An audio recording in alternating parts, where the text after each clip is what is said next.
கர்த்தருடைய பரிசுத்த நாமத்திற்கு மகிமை உண்டாவதாக. ස්වාමීන් වහන්සේගේ ශුද්ධ නාමයට මහිමේ වේවා.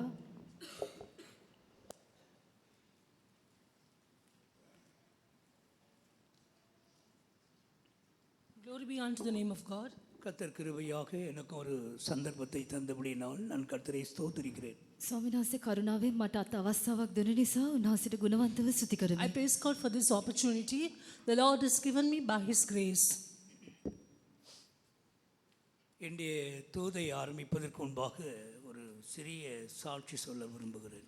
මගේ පණිවිඩය ආරම්භ කිරීමට ප්‍රථමයෙන් කුඩා සාක්ෂියක් ඉදිරිපත් කරන්නට මම කැමැති වෙමි. I want to share a short testimony with you before I begin my message.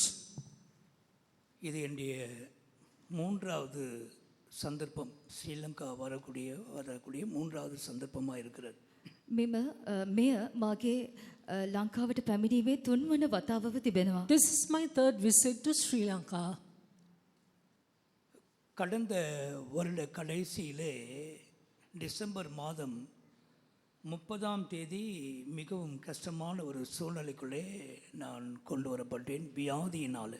පසුගිය වසරේ දෙසැම්බර් 30 වනදා මා ඉතාමත්ම දුෂ්කරකාරී තත්වයකට ඇද වැටුණා. මන්දයත් මගේ රෝගයක් නිසා. I had to face a very adverse situation during the month of December last year because of my sickness. 30ஆம் தேதி மட்டும் நான் பொறுமையோடு காத்திருந்தேன். அதுக்கு பிற்பாடு எனக்கு அதிகமான கஷ்டமாக இருக்கிறபடினாலே இரும்புலியூரில் பொறுப்பாக இருக்கிற ஒரு சகோதரனுக்கு எனக்காக ஜெபம் பண்ணுங்கள், எனக்கு முடியவில்லை என்று சொன்னேன். 30 වනදා දක්වා මම ඉවසිල්ලෙන් බලාගෙන සිටියා. නමුත් වේදනාව අධිකව තිබුණ නිසා මට ඉන් ඔබට දරා ගැනීමේ ශක්තියක් තිබුණේ නැහැ. එම නිසා ඉරුඹුලියුර බාරව සිටියා වූ සේවක තැනකගෙන් මාගේ අමාරුකම පවසාම යාඥා කරගත්තා. I waited patiently till the 30th of December. Afterwards, I could not bear the pain of my sickness, and because I could not contain it anymore, I informed the brother who was in Irumbuliyur and mentioned my problem and requested prayers from him. Chief pastors எல்லாம் இங்கே இருந்தார்கள் அப்பொழுது கன்வென்ஷனுக்காக. ඒ දවස්වලදී ප්‍රධාන පාස්ටර්වරුන් ලංකාවේ සිටියා රැස්වීම මාලාව උදෙසා. All the chief pastors were in Sri Lanka because of the convention. அவர் சொன்னார், நான் எப்படி என்ன உங்களுக்காக ஜெபிக்கிறது, நான் சீஃப் பாஸ்டருக்கு ஃபோன் பண்ணி சொல்கிறேன்னார். ඔහු පැවසුවා මම කෙසේද ඔබට යාඥා කරන්නේ? මම ප්‍රධාන පාස්ටර්තුමාට කෝල් කරලා කියන්නම් He කිව්වා. said, how can I pray for you? I'll mention your problem to chief pastors and let them pray for you. 30ஆம் தேதி இரவு ஒரு 12 மணி இருக்கும். பாஸ்டர் எப்ராம் மேத்யூ எனக்கு ஃபோனில் ஜெபம் பண்ணினார். 30 වනදා රාත්‍රියේ මධ්‍යම රාත්‍රියේ 12ට පාස්ටර් ඒබ්‍රහම් මැතිව්තුමා ෆෝන් එකෙන් මා උදෙසා යාඥා කළා. It was the 30th of December at midnight. Pastor Abraham Matthew prayed for me on the telephone. அதுக்கு பிற்பாடு 31ஆம் தேதி விழிப்புணர்வு ஜெபம், தொடர்ந்துள்ள ஊழியங்கள் எல்லாம் செய்யும்படியாக கர்த்தர் ஆச்சரியமாக என்னை பலப்படுத்தி கொண்டிருக்கிறார். ඉන්පසු 31 වනදා සර්ව රාත්‍රික යාඥාව ඇතුළු මාගේ සේවාවන් අඛණ්ඩව කරන්නට උන්වහන්සේ මාව ශක්තිමත් කළා. Then from the 31st December and from the watchline service, the Lord continued to strengthen me so that I will receive my ministry. அந்த நேரத்திலே சில முக்கியமான ஊழியர்களும் வியாதி படுக்கையில் இருந்தார்கள். இங்கே இருக்கிற பாஸ்டர் ஜோசப் அவரும் முடியாமல் இருக்கிறதாக எங்களுக்கு தகவல் கிடைத்தது. ඒ දවස්වලදී ඊතා වැදගත් දේව සේවකයන් රෝගී නිසා එක්තැන් වී සිටියා. මේ ස්ථානයේ සිටියා වූ පාස්ටර් ජෝසෙෆ් තුමා පවා රෝගීව සිටිනවා කියා අපට විස්තර දැනගන්නට ලැබුණා. And during that period of time, I heard that there were many important and profitable servants of God who were sick there in India. And I also heard that Pastor Joseph here was also sick. ஞாயிறு பள்ளிக்கு பொறுப்பாக இருக்கிற ஒரு சகோதரன் என்னிடத்துல சொன்னார், இப்படி அநேகரும் சிக்காக இருக்கிறீங்க, 3 நாள் 4 நாளுக்கு ஒரு ஒர்க்கர்ஸ் செத்துக்கிட்டே இருக்கிறாங்க, நம்ம ஒரு ஜபக்குழு ஆரம்பிக்கலாமேன்னு சொன்னார். සබත් පාසල බාරව සිටියා වූ සහෝදරයෙක් මට පැවසුවා මෙලෙස සේවකයන් බොහොමයක් රෝගීව සිටිනවා. දවස් 3ක් 4ක් පුරාවටම සේවකයන් මිය යමින් සිටිනවා. ඔබට යාඥා කණ්ඩායමක් ආරම්භ කරන්න පුළුවන් නේ කියා මගෙන් ඇසුවා. Then a brother who was in charge of the scripture school ministry mentioned, why are the servants of God getting sick so often, and there's almost some person dying every 3 or 4 days? Why don't we start a praying group to pray for the sake of the servants of God? எனக்கு அது நன்றாகவே கண்டது. ඒ මට හොඳින්ම තිබුණා. And it seemed good unto me. அவர்கள் ஜெபிக்க ஆரம்பித்தார்கள். ඔවුන් යාඥා කරන්නට ආරම්භ කළා. And they all began to pray. நான் அதற்கு ஒரு பெயர் வைத்தேன். මම එයට නමක් තැබුවා. I kept a name for it. Brethren, pray for us. சகோதரர்களே எங்களுக்காக வேண்டிக் கொள்ளுங்கள். Brethren, pray for us. සහෝදරවරුනි අප උදෙසා යාඥා කරන්න. BPS அந்த ஜெபத்துக்கு பெயர். එම යාඥාවේ නම BPS. And the name of that prayer was BPS. கர்த்தருக்கு ஸ்தோத்திரம். ස්වාමීන් වහන්සේට ස්තුති වේවා. Praise be to God. இங்க உள்ள சில வியாதிஸ்தருடைய பெயர்களும் அவர்களுக்கு தெரியும். அவர்கள் தொடர்ந்து ஜெபத்திலே போராடி கொண்டிருக்கிறார்கள். මෙහි සිටිනා වූ ඇතැම් රෝගාතුරයන්ගේ නම් පවා ඔවුන් දැන සිටිනවා. ඔවුන් අඛණ්ඩව යාඥාවේ යෙදෙමින් සිටිනවා. And they also know the names of certain people who are sick here, and they continue to pray for you. தேவன் நமக்கு உண்மையுள்ளவராக இருக்கிறார். දෙවියන් වහන්සේ අපට විශ්වාසවන්තව සිටිනවා. And the Lord is faithful to you. தொடர்ந்து எனக்காக ஜெபிக்கும்படியாக கேட்டுக்கொள்கிறேன். අඛණ්ඩව මා උදෙසා යාඥා කරන මෙන් මම ඉල්ලා සිටිමි. I covet your prayers. இன்றைக்குள்ள கர்த்தருடைய வார்த்தைக்காக கைகளை உயர்த்தி கர்த்தரை ஸ்தோத்திரிப்போமாக. අද දවසට අදාළ උන්වහන්සේගේ වචනේ උදෙසා අප දෑත් උසවා උන්වහන්සේට ස්තුති For කරමු. the word of God today, shall we all raise our hands and praise God? Praise the Lord, praise the Lord, praise the Lord. ஆமென். ஆங்கில பாடலுக்கு எல்லாம் எழும்பி நின்று பாடுவார்கள். இங்கே ஒரு நிமிஷம் எல்லாரும் எழும்பி நின்று தோத்திரம் பண்ணிட்டு உட்காருங்க. සාමාන්‍ය වශයෙන් ඉංග්‍රීසි ගීතිකාවට සියලු දෙනා නැගිට සිට ගායනා කරනවා. නමුත් මේ ස්ථානයේ අප විනාඩියක් නැගිට ඉන්පසු ස්තුති කරමු. It's a usual practice, you get up and sing the English song, but now let's all stand up, praise God, and then sit down. ஸ்தோத்திரம், ஸ்தோத்திரம், ஸ்தோத்திரம், ஸ்தோத்திரம். Praise the Lord, praise the Lord, praise the Lord, praise the Lord. Thank you Lord, praise thee, praise thee, praise thee.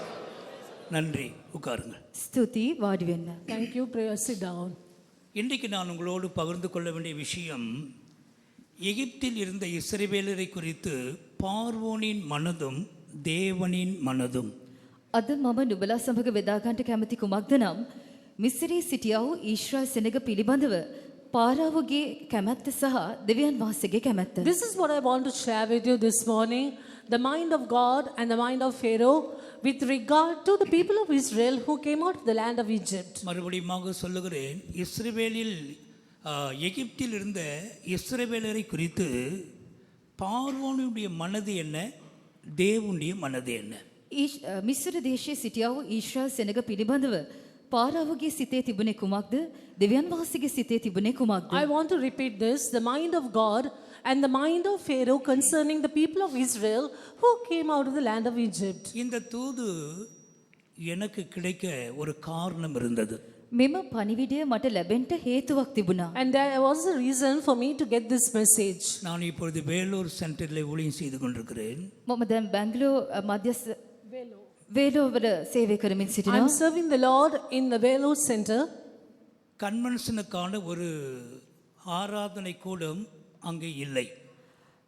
රැස්වීම මාලාව උදෙසා ඒ ස්ථානයේ මණ්ඩපයක් නැහැ.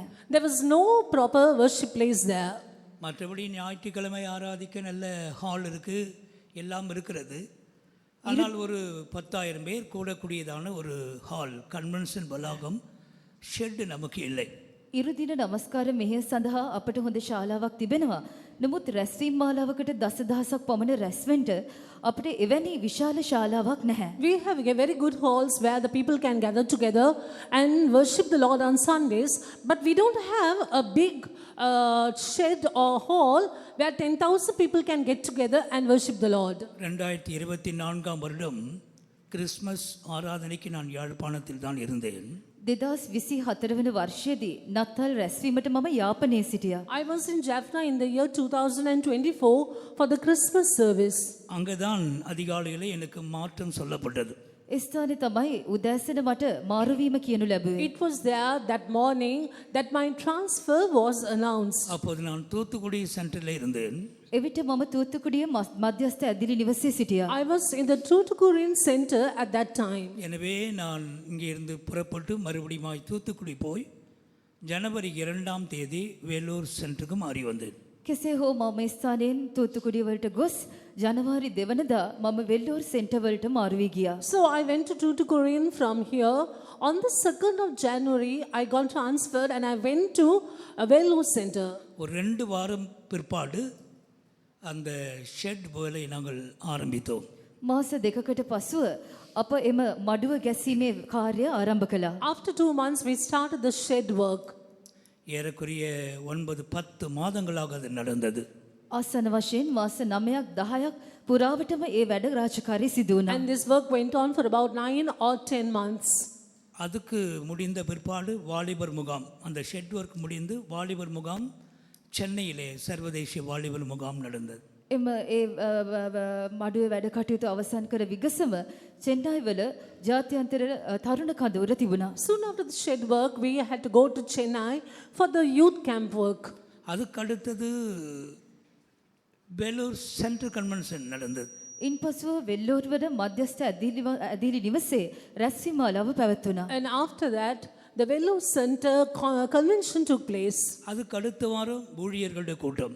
ඉන්පසුව සතියේ සේවකයන්ගේ රැස්වීම තිබුණා. And the workers' meetings took place the next week. இப்படி தொடர்ந்து ஊழியங்கள் இருந்ததுனால இந்த சரீரம் கோஆபரேட் பண்ண முடியாமல் போய்விட்டது. මෙලෙස අකණ්ඩව සේවාවන් තිබුණ නිසා මගේ ශරීරයට සහයෝගය දක්වන්නට බැරිව ගියා. And because there were ministries and work going on one after the other, my body could not cooperate and could not give its support. இந்த வேலைகள் அதிகமாக எனக்கு ஒரு கேள்வி, ஏன் இப்படியே ஒர்க் பண்ணிகிட்டே இருக்கிறோம்? මේ වැඩ රාජකාරී වැඩිවෙන්ට මා තුළ ප්‍රශ්නයක් නැගුණා. ඇයි අප මෙලෙසින්ම වැඩ කරමින්ම සිටින්නේ කියලා. As the work got abundant in this manner, there was a question that rose up in me, why so much work? அந்த சூழ்நிலையிலே தான் கர்த்தர் இந்த மெசேஜ் எனக்கு கொடுத்தார். உங்களுக்கும் ஒரு பிரயோஜனமாக இருக்கும் என்று நான் விசுவாசிக்கிறேன். අන්න එම වාර්තාවරණය තමයි උන්වහන්සේ මේ පණිවිඩය මට ලබා දුන්නේ. මම හිතනවා ඒ ඔබට ප්‍රයෝජනවත් වේවි කියලා. It was under this circumstance the Lord gave me this message. I believe and I assume that this message will be profitable to you. எகிப்தில் இருந்துதான் இந்த ஜனங்களை போலத்தான் நாம் இந்த காலத்தில் இந்த பொல்லாத உலகத்தில் வசிக்கிறோம். මිස්රයේ සිටියව මේ සෙනග වගේ තමයි අප මේ නපුරු ලෝකයේ මේ කාලේ ජීවිතය ගෙවන්නේ. We are living our lives in this present evil world, just like how the people of Israel led their lives in the land of Egypt. எப்படி ஆவிக்குரியவர்களாக நம்மால் இந்த வாழ்க்கையை காத்துக்கொள்ள முடியும்? කෙසේද ආත්මික අය ලෙස අපට මේ ජීවිතය ආරක්ෂා කරගන්න පුළුවන්? How can we preserve our spiritual lives as people who are spiritual? பார்வோனின் மனதை குறித்து 5 குறிப்புகளை உங்களுக்கு சொல்லுகிறேன். පාරාවගේ මනස පිළිබඳව කාරණා 5ක් මම ඔබට ඉදිරිපත් කරන්න. I will place before you 5 points concerning the mind of Pharaoh. யாத்திராகமம் 1ஆம் அதிகாரம் 10ஆம் 11ஆம் வசனங்கள் ஏதாவது தயவு செய்து ஒரு பாஷையில் உங்களுக்கு தேவையான பாஷையில் வாசித்துக் கொள்ளுங்கள். නික්මයාම පළවෙනි පරිච්ඡේදයේ 10 සහ 11 ඔබට අවශ්‍ය එක භාෂාවකින් කියවන්න.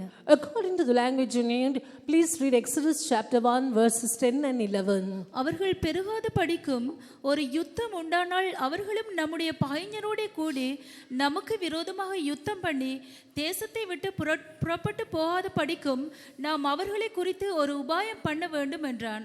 அப்படியே அவர்களை சுமை சுமக்கிற வேலையினால் ஒடுக்கும் படிக்கு அவர்கள் மேல் விசாரணைக்காரனை வைத்தார்கள். அப்பொழுது அவர்கள் பார்வோனுக்காக பித்தோம் ராமசேஸ் என்னும் பண்டசாலை பட்டணங்களை கட்டினார்கள். கர்த்தருக்கு ஸ்தோத்திரம். ස්වාමීන් වහන්සේට ස්තුති වේවා. Praise be to God. பார்வோனுடைய மனது என்ன? පාරාවගේ මනස කුමක්ද? What was the mind of Pharaoh?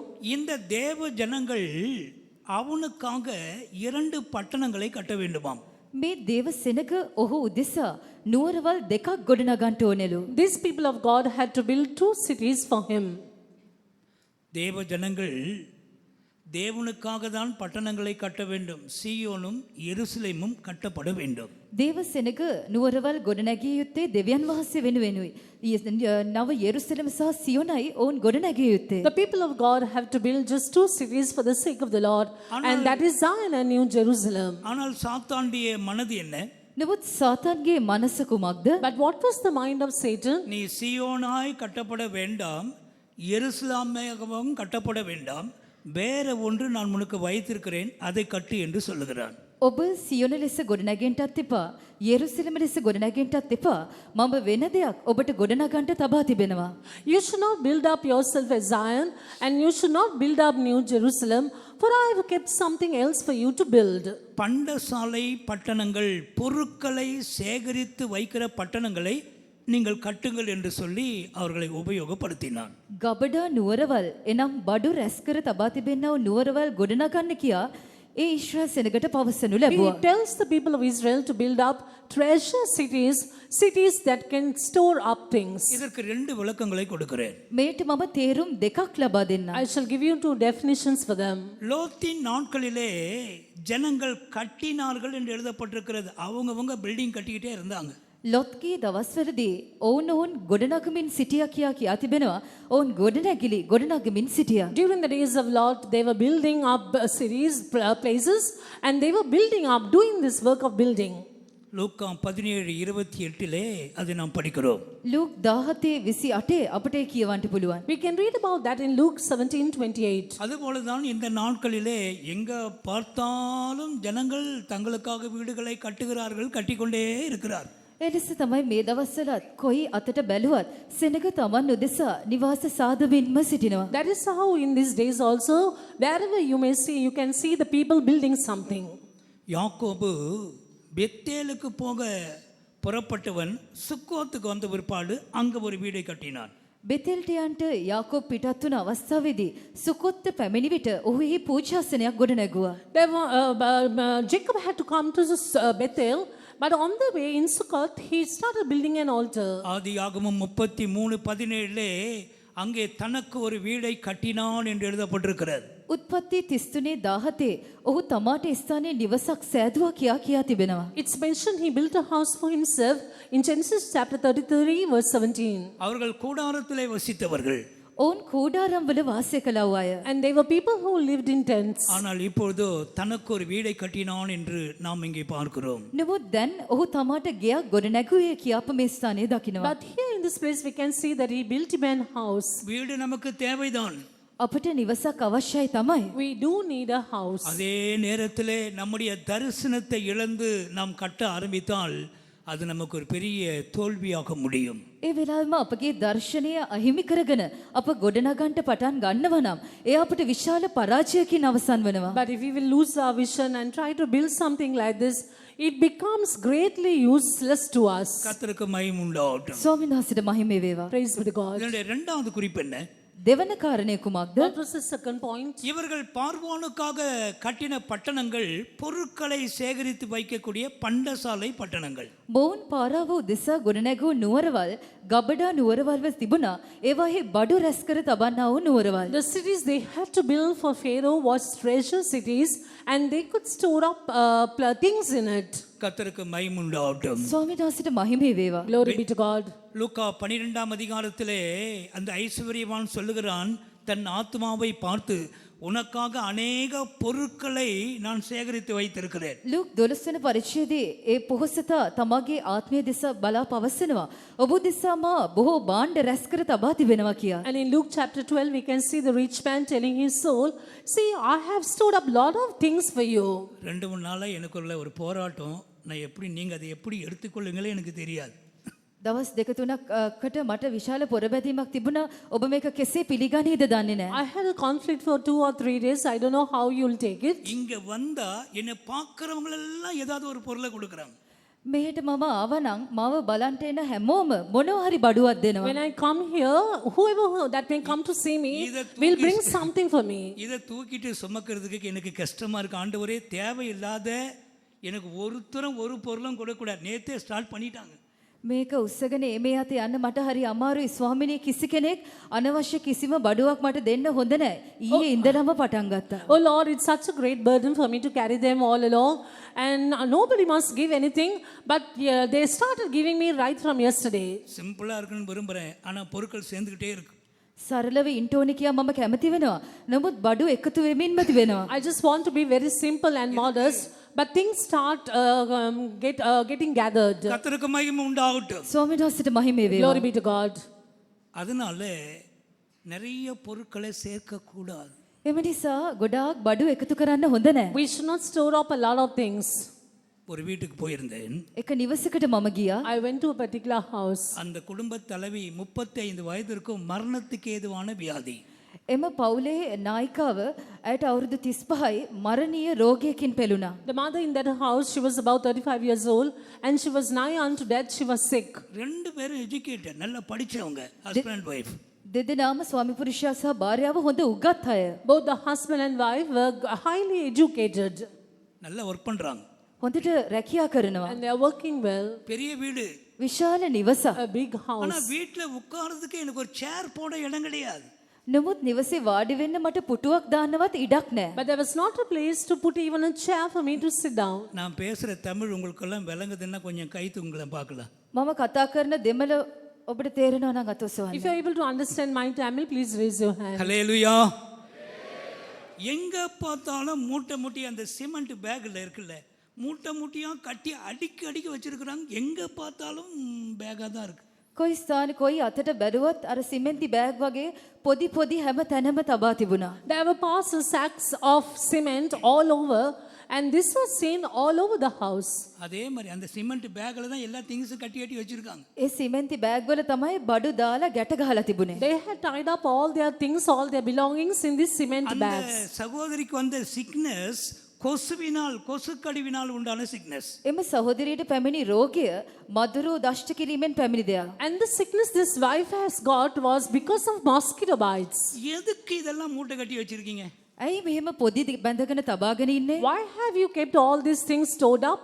தமிழகத்தில் போகி பண்டிகைன்னு ஒரு இருக்கு. பண்டிகை போகின்னு சொல்லுவாங்க, இங்கே இருக்குன்னு தெரியாது. பொங்கல் பண்டிகையோடு சேர்ந்து வருகிற ஒரு பண்டிகை. In Tamil Nadu, there's a feast which comes along with Pongal. I don't know whether it's celebrated here.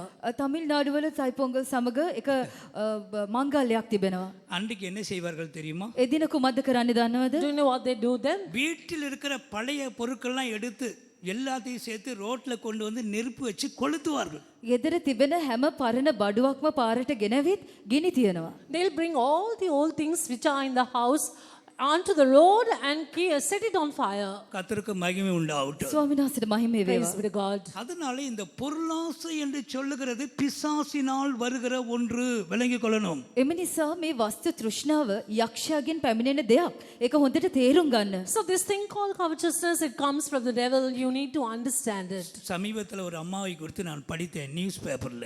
මෑතකදී මම පත්තරේ අම්මා කෙනෙක් ගැන කියෙව්වා. Recently I read something about a particular mother in the newspaper. பெரிய பணக்காரி, හොඳ ධනවතෙක්. A very rich person. கர்த்தருக்கு ஸ்தோத்திரம். ස්වාමීන් වහන්සේට ස්තුති වේවා. Praise be to God. அந்த என்ன மார்க்கெட் அது, கடைக்கு போகாமலே பர்ச்சேஸ் பண்ணுறாங்களே, ஆன்லைன் மார்க்கெட்.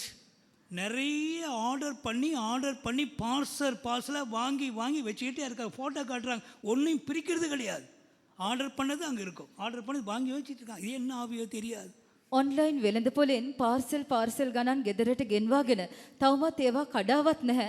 ඒවා මොනවට තියාගෙන ඉන්නවද දන්නේ නැහැ. I don't know what kind of spirit that is, because she keeps on ordering so many things on the online and then takes it into the house but doesn't even open the parcels. அப்போ பார்வோனுடைய மனது என்ன? පාරාවගේ මනස කුමක්ද? What was in the mind of Pharaoh? நிறைய பொருட்களை சேர்த்து கொண்டே இரு. බඩු බොහෝමයක් එකතු කරමින්ම ඉන්න. Keep on storing up a lot of things. நான் இப்போ மாறி போன இடத்துல ஒரு மைண்டில் ஒரு தீர்மானம் பண்ணேன், ட்ரான்ஸ்ஃபர் ஆன போன ஒருபாடு. මම දැන් ස්ථාන මාරු වී ගියව ස්ථානයේ මම තීරණයක් කළා. I made a decision in the place where I went. எனக்கு 2 ரூம் இருக்கு. මට කාමර දෙකක් තිබෙනවා. I have 2 rooms. நான் சேவ் பண்ணுற ரூம் அதில் தான் ஏன் திங்ஸ் இருக்கணும். මම ඉන්න කාමරේ තමයි මගේ බඩු තියෙන්න ඕනේ. In the room where I am, my things should be there. அடுத்த ரூமில் கல்யாணத்துக்கு வரவங்க எல்லாரும் என்னெல்லாம் திங்ஸ் கொடுக்குறாங்களோ எல்லாம் அங்கே தான் இருக்கணும்.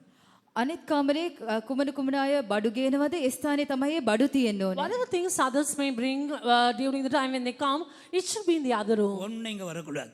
කිසි දෙයක් මගේ කාමරේට එන්න හොඳ All නැහැ. those things should not come to my room. இதெல்லாம் வந்தா என் சமாதானமே போயிடும்னு எனக்கு தெரியும். මට දන්නවා මේ හැමදේම මගේ කාමරේට ආවනම් මගේ සමාදානයක් නැති වෙනවා I කියලා. know when those things will come to my room, my peace will be gone. எல்லா அட்டைப்பட்டில் அள்ளி கொண்டு வந்து சென்னை கன்வென்ஷன் கொண்டு வந்து யார் வேணாலும் அள்ளிட்டு போங்கன்னு தூக்கிட்டு போங்கன்னு சொல்லிட்டு හැමදේම පෙට්ටියකට දමාගෙන චෙන්නයි රැසින් මාලාවට ගෙනවිත් ඕන කෙනෙක් අරගෙන යන්න කියලා තිබ්බා. I will bring everything to the Chennai convention and let the people take whatever they want. அப்போ நீங்கள் விளங்கியிருப்பீங்கன்னு நான் நினைக்கிறேன். ඔබ තේරුම් ගන්නවා කියලා මම හිතනවා. I hope you understood. மனதில் பொருட்களை குறித்து பாரம் ஏற்பட்டால் விளங்கிக் கொள்ளுங்க, இது தேவன் தருகிறது அல்ல, இந்த பாரம் பிசாசினால் வருகிறது.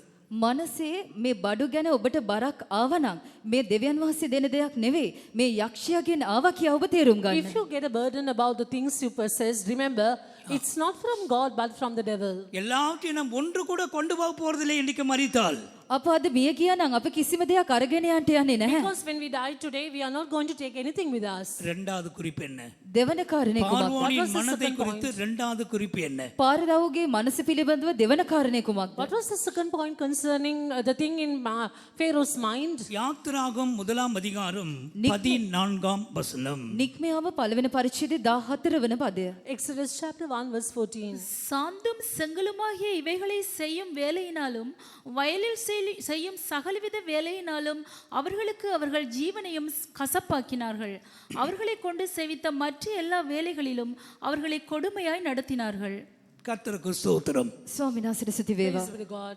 இவர்களுடைய ஜீவனை கசப்பாக்க வேண்டும். இரண்டாவது குறிப்பு கவனிச்சு கொள்ளுங்க. දෙවන කාරණේ තමයි මොවුන්ගේ ජීවිතය තිත්ත කරන්න ඕනේ. Second point, they made their lives bitter.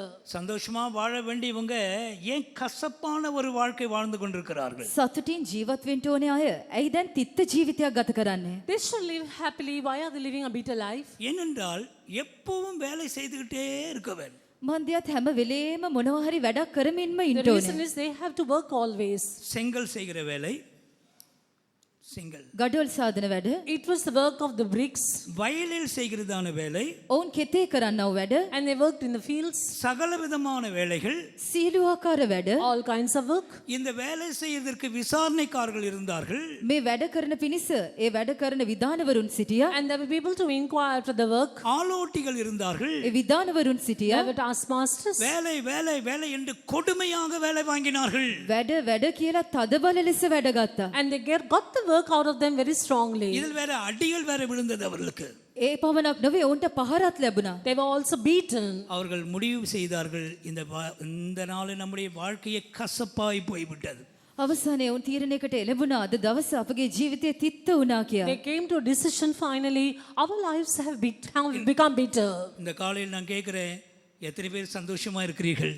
මේ උදෑසන මම ඔයගලගෙන් අසන්නම් ඔබගෙන් කී දෙනෙක් මේ උදෑසන සතුටින් ඉන්නවද? I'm asking you this morning, how many of you are happy? ஹல்லேலூயா. கையெல்லாம் தூக்க வேண்டாம்.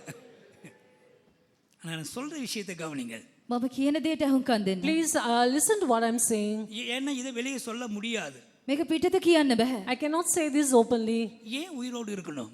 ඇයි ජීවිතුන් අතර සිටින්න Why ඕනේ? should I be living? செத்து போனால் என்ன? මැරුණා නම් මොකද? Why can't I die? கசப்பான வாழ்க்கை. තිත්ත ජීවිතය. A bitter life. அப்படி என்றால் விளங்கிக் கொள்ளுங்கள், அந்த மனதை கொடுத்தது தேவன் அல்ல, பிசாசு. එසේ සිතනවා නම් ඔබ තේරුම් ගන්න එම මනස දුන්නේ යක්ෂයා මිසක් දෙවියන් වහන්සේ නොවේ. So try to understand it is not from God, but it is from the devil you have got this thought. கர்த்தருக்கு மகிமை உண்டாகட்டும். ස්වාමීන් වහන්සේට මහිම වේවා. Glory be to God. சில சந்தர்ப்பங்கள்ல ஏன் நம்ம சந்தோஷத்தை இழந்து போகிறோம்? ඇතැම් අවස්ථාවල අපගේ සතුට ඇයි අපි අහිමි කරගන්නේ? Why do we lose our joy at certain times? ஒரு சகோதரி கடந்த வாரத்தில் ஃபோன் பண்ணார்கள். පසුගිය සතියේ සහෝදරියක් මට දුරකථන ඇමතුමක් ලබා A දුන්නා. particular sister called me on the phone last week. இந்த பிரச்சனையை நான் எப்படி மேற்கொள்ளணும்னு எனக்கு தெரியல. මේ ප්‍රශ්නේ කොහොමද මම ජය ගන්නේ කියලා මට තේරෙන්නේ නැහැ. I don't know how to overcome this problem. பொதுவா இது மாதிரி ஃபோன் கால் வரும்போது நான் குறுக்க பேசுறதே கிடையாது. சொல்லறதெல்லாம் சொல்லிடுங்க, நான் பொறுமையா இருப்பேன். සාමාන්‍ය වශයෙන් මේ වගේ ඇමතුම් පැමිණෙන විට මම හරස් ලෙස කතා කරන්නේ නැහැ. කියන හැමදේම කියලා ඉවර කරන්න කියා ඉවසිල්ලෙන් ඉන්නවා. Usually when I get a call like this, I will never talk or interrupt them. I will allow them to speak everything and I remained patiently. ஆனா மனதுக்குள்ள ஒரு குட்டி ஜெபம், ஆண்டவரே இவங்களுக்கு நான் என்ன ஆன்சர் பண்ணேன்? නමුත් මගේ මනසෙම කුඩා යාඥාවක් කරනවා ස්වාමිනී මොවුන්ට මම දෙන උත්තරය මොකක්ද But කියලා. I will make a small prayer in my heart and I will tell the Lord, Lord, what am I going to tell them? தேவன் இரக்கமுள்ளவராயிருந்து உதவி செய்கிறார். දෙවියන් වහන්සේ දයාවන්තව සිට උපකාර කරනවා. And the Lord shall help me being full of compassion. நான் சொன்னேன், சிஸ்டர் நீங்க சொல்றதெல்லாம் கேட்டுட்டு இருந்தேன், ஆனா உள்ளான பலன் உங்களுக்கு இல்லை. நீங்க ஆராதனைக்கு வந்து எவ்வளவு நாள் ஆகிறது? මම කියවා සහෝදරියේ ඔබ කියවව හැමදේම මම අසාගෙන සිටියා. ඔබ කියන හැමදේම ඇත්ත. ඔබට ඇතුළාන්ත ශක්තිය නැහැ. ඔබ රැස්වීමට ඇවිත් කොපමණ කල්ද කියලා මම ඇසුවා. I used to tell them, sister, I've been listening to all what you spoke and I've been listening and your inner strength is small. When did you come last for the Sunday service? அவர்கள் தேவ சமூகத்துக்கு வருவதில்லை. ඇය දේව අභිමුඛයට එන්නේ නැහැ. They don't come to the presence of God. போதிய நேரம் நீங்களோ நானோ தேவ சமூகத்தில் இல்லை என்றால் இந்த வாழ்க்கை நமக்கு கசப்பாய் போகும். නිසි වෙලාවට අප ඔබ මම සහ ඔබ දේව අභිමුඛයේ අපි ජීවිතය ගත කරන්නේ නැතිනම් අපගේ ජීවිතේ තිත්ත වෙනවා. If we will not spend our time in the presence of God, our lives will surely become bitter. ஒரு வாலிப பையன் தற்கொலை பண்ணி செத்து போனான். තරුණ පිරිමි දරුවෙක් සිය දිවි හානි කරගෙන මිය ගියා. A young boy, he committed suicide and he passed away. அவன் மரிப்பதற்கு 2-3 மணி நேரம் முன்னதான் ஃபெய்தம் வந்து பார்த்துட்டு போனான். ඔහු මිය යන්ට පැය 2-3කට පෙර තමයි ඔහු ඇදිහිලි නිවසට ඇවිත් බලලා ගියේ. 2 or 3 hours before his death, he came to the faith home and visited us. கடைசியாக அடக்கம் பண்ணின பிற்பாடு அவன் இருந்ததான அந்த அறையை நாங்கள் அவன் ஒரு டெய்லரிங் ஷாப் வச்சுருந்தான், எல்லாத்தையும் வெக்கட் பண்ணும்படி போயிருந்தோம். අවසාන වශයෙන් ඔහු භූමිදාන් කරයින් පසුව ඔහු සිටියා වූ කාමරේ බලන්ට අප ගියා. Eventually, we went to see the place where he had a tea shop and we had to vacate the place there. கர்த்தருக்கு ஸ்தோத்திரம். ස්වාමීන් වහන්සේ ස්තුති වේවා. Praise be to God. அறையிலே ஒரு மண் பாண்டம், கார்னர்ல தண்ணி வைக்கிறதுக்காக ஒரு மண் பாண்டம் இருந்தது. කාමරේ මැටි කලයක් තිබුණා වතුර තියන්න. And there was an earthen pot in that room where it can hold water. அதில் தண்ணி இல்லை. නමුත් ඒකේ වතුර But නැහැ. there was no water there. நான் கை விட்ட எனக்கு ஒரு லெட்டர் கிடைச்சது. அதில் இருந்து ஒரு பேப்பர் இருந்தது, எடுத்துக்கொண்டேன். මම අත දැම්ම ඇතුළට මට කොලයක් හම්බුණා. I put my hand inside the pot and I got a piece of paper. அது ஒரு மாலை நேரம். ඒක සවස් වේලාවක්. It was evening. ஒரு ஸ்ட்ரீட் லைட்டு கிட்ட வண்டியை நிறுத்திட்டு படிக்க ஆரம்பித்தேன். වාහනේ මම පාරේ ලයිට් එකක් ළඟ නතර කරලා කියවන්න ආරම්භ කළා. I stopped the vehicle on the road and read the letter under the street light. அவன் எழுதியிருக்கிறான், ඔහු ලියලා තියෙනවා He has written like this. நான் கர்த்தரை விட்டதினாலே இந்த கசப்பான முடிவை நான் எடுத்தேன்.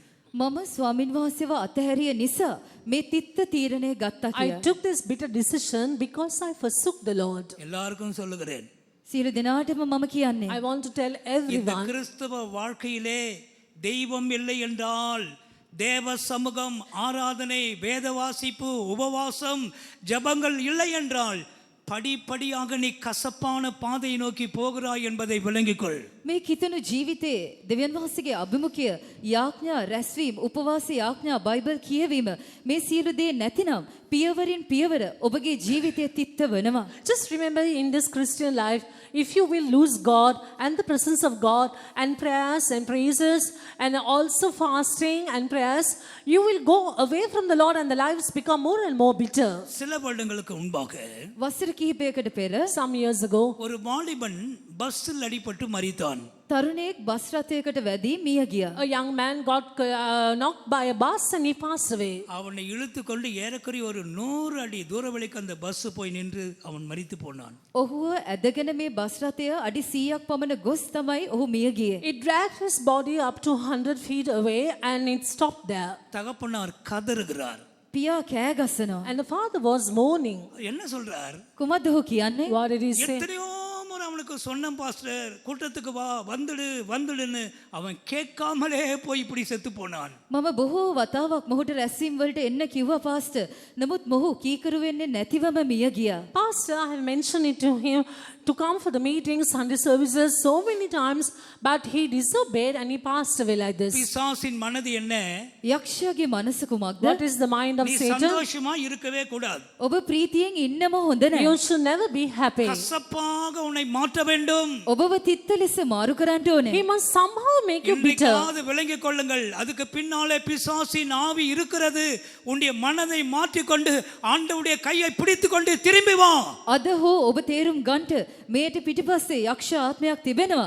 එම නිසා උන්වහන්සේගේ අත අල්ලාගෙන ඔබ උන්වහන්සේ වෙතට එන්න. Try to understand at least today there's a mind of Satan behind this. Hold on to the hand of God and return to the Lord. பார்வோனின் மூன்றாவது மனது என்ன? පාරාවගේ තුන්වන මනස කුමක්ද? What was the third mind of Pharaoh? யாத்திராகமம் 1:16. නික්මයාම පළවන පරිච්ඡේදයේ 16 වන පද. Exodus chapter 1 verse 16. நீங்கள் எபிரிய ஸ்திரீகளுக்கு மருத்துவம் செய்யும் போது அவர்கள் மனையில் உட்கார்ந்திருக்கையில் பார்த்து ஆண் பிள்ளையானால் கொன்று போடுங்கள், பெண் பிள்ளையானால் உயிரோடு இருக்கட்டும் என்றான். கர்த்தருக்கு ஸ்தோத்திரம். ස්වාමීන් වහන්සේට ස්තුති වේවා. Praise be to God. இந்த ஜனங்கள் இவர்களுடைய ஆண் பிள்ளைகளை கொல்ல வேண்டும். මේ සෙනගගේ පිරිමි දරුවන් මරා දමන්න The ඕනේ. male children of these people should be killed பெண் பிள்ளைகளை உயிரோடு வையுங்கள். ගැහැණු දරුවන්ව ජීවතුන් අතරේ තබන්න. and keep all the female alive. பிறக்கும் போதே கொல்லணும். பிறக்கும் போதே இந்த குழந்தைகளை கொல்லணும். You must kill the children as soon as they are born. ඉපදෙන විටම මේ දරුවන්ව මරන්න ඕනේ. கர்த்தருக்கு ஸ்தோத்திரம். ස්වාමීන් වහන්සේට ස්තුති Praise වේවා. be to God. ஆண் பிள்ளைகளை கொல்லுதல் என்றால் என்ன? පිරිමි දරුවන් මරනවා කියන විට කුමක්ද? What does it mean by killing the male children? நமக்கு தெரியும், ஆண் பிள்ளை என்றால் ஜெயகரமான வாழ்க்கை, கர்த்தருடைய வருகையிலே எடுத்துக்கொள்ளப்படுகிறவர்கள் ஜெயம் கொண்ட ஆண் பிள்ளை. අප දන්නවා පිරිමි දරුවා කියන විට ඒ ජය ජීවිතය පිළිඹු කරනවා. යේසුස් වහන්සේගේ ඉමේදී ඔසවා ගන්නේ ඒ ජයගත් වූ පිරිමි දරුවයි. We know that male children signify victory, and it is this male child which will be caught up at the coming of the Lord. பெண் பிள்ளை என்று சொல்லுகிறது வருத்தத்தில் நம்முடைய ஜீவித்திற்கிறதான பலவீனங்களை காண்பிக்கிறது.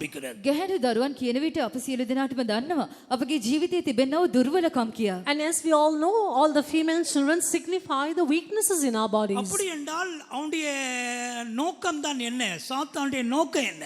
එසේනම් සාතන්ගේ අරමුණ කුමක්ද? So if so, what is the intention of Satan? இந்த ஜனங்கள் ஒருத்தரும் ஜெய ஜீவியம் செய்யக்கூடாது. මේ සෙනගගෙන් කිසි කෙනෙක් ජය ජීවිතයක් ගත කරන්නට හොඳ නැහැ. None of these people should live a victorious life. சமீபத்தில் எங்களுடைய சென்டரில் ஒரு 30 எல்டர் சிஸ்டர் சிக்கா இருக்கிறதுக்காக இருந்தாங்க. ஜெபிக்க நைட்டு போயிருந்தேன் இந்த ஃபாஸ்டிங் டேஸில். මෑතකදී අපගේ මධ්‍යස්ථ ඇදිලි ගෘහයේ වැඩිමහල් සහෝදරිය රෝගාතුරව සිටියා. පාස්කු සතියේ ඇය උදෙසා යාඥා කරන්නට ගොස් සිටියා. And recently, a senior sister in our faith homes, she was sick, and I went to see her, visit her during this fasting and prayers days. இரவு ஒரு 12 மணி இருக்கும், நாங்கள் அவங்களுக்காக மாடியில் ஜெபித்து கொண்டிருந்தோம். ඇය උදෙසා අප යාඥා කරමින් සිටි විට රාත්‍රී 12 පමණ තිබුණා. It was around midnight when we prayed for her on the upper floor. அந்த லோக்கல் பிரதருக்கு ஒரு ஃபோன் கால் வருது. ඒ ලෝකල් බ්‍රදර්ට ෆෝන් කෝල් එකක් පැමිණියා. And that local brother got a phone call. ஒரு பையன் ஃபோன் பண்ணுறான், நான் பாஸ்டர்கிட்ட பேசணும் கொடுங்க. පිරිමි දරුවෙක් කතා කරමින් මට පාස්ටර්ට කතා කරන්න ඕනේ ෆෝන් එක දෙන්න කිව්වා. It was a boy who called and he said, I must talk to pastor. நான் கேட்டேன், நீ யார் தம்பின்னு கேட்டேன். මම ඇහුවා ඔබ කවුද කියලා. I asked him, who are you, brother? நீங்க தான் பாஸ்டர் எனக்கு ஞானஸ்தானம் கொடுத்தீங்க.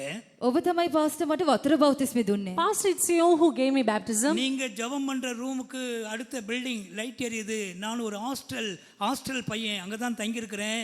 உங்களுடைய ஜபசத்தை எனக்கு கேட்குது, உங்களோட பேசணும், அதுக்காக தான் நான் ஃபோன் பண்ணுறேன். நான் ඔබ යාඥා කරන කාමරයට ඉදිරිපසින් තිබෙනා වූ එම ගොඩනැගිල්ලේ ඒ හොස්ටල් එකේ මම සිටිනවා. ඔබ යාඥා කරන ශබ්දය මට ඇසෙනවා. මට ඔබ සමග කතා කරන්න ඕනේ. I'm living in the hostel in the building which is right opposite to the room where you're praying, and I heard you the sound of your prayer. That's the reason I called. 2-3 வார்த்தை பேசும்பொழுதே அவனுடைய அழுதுகிட்டு தான் பேசுகிறான் என்னோட.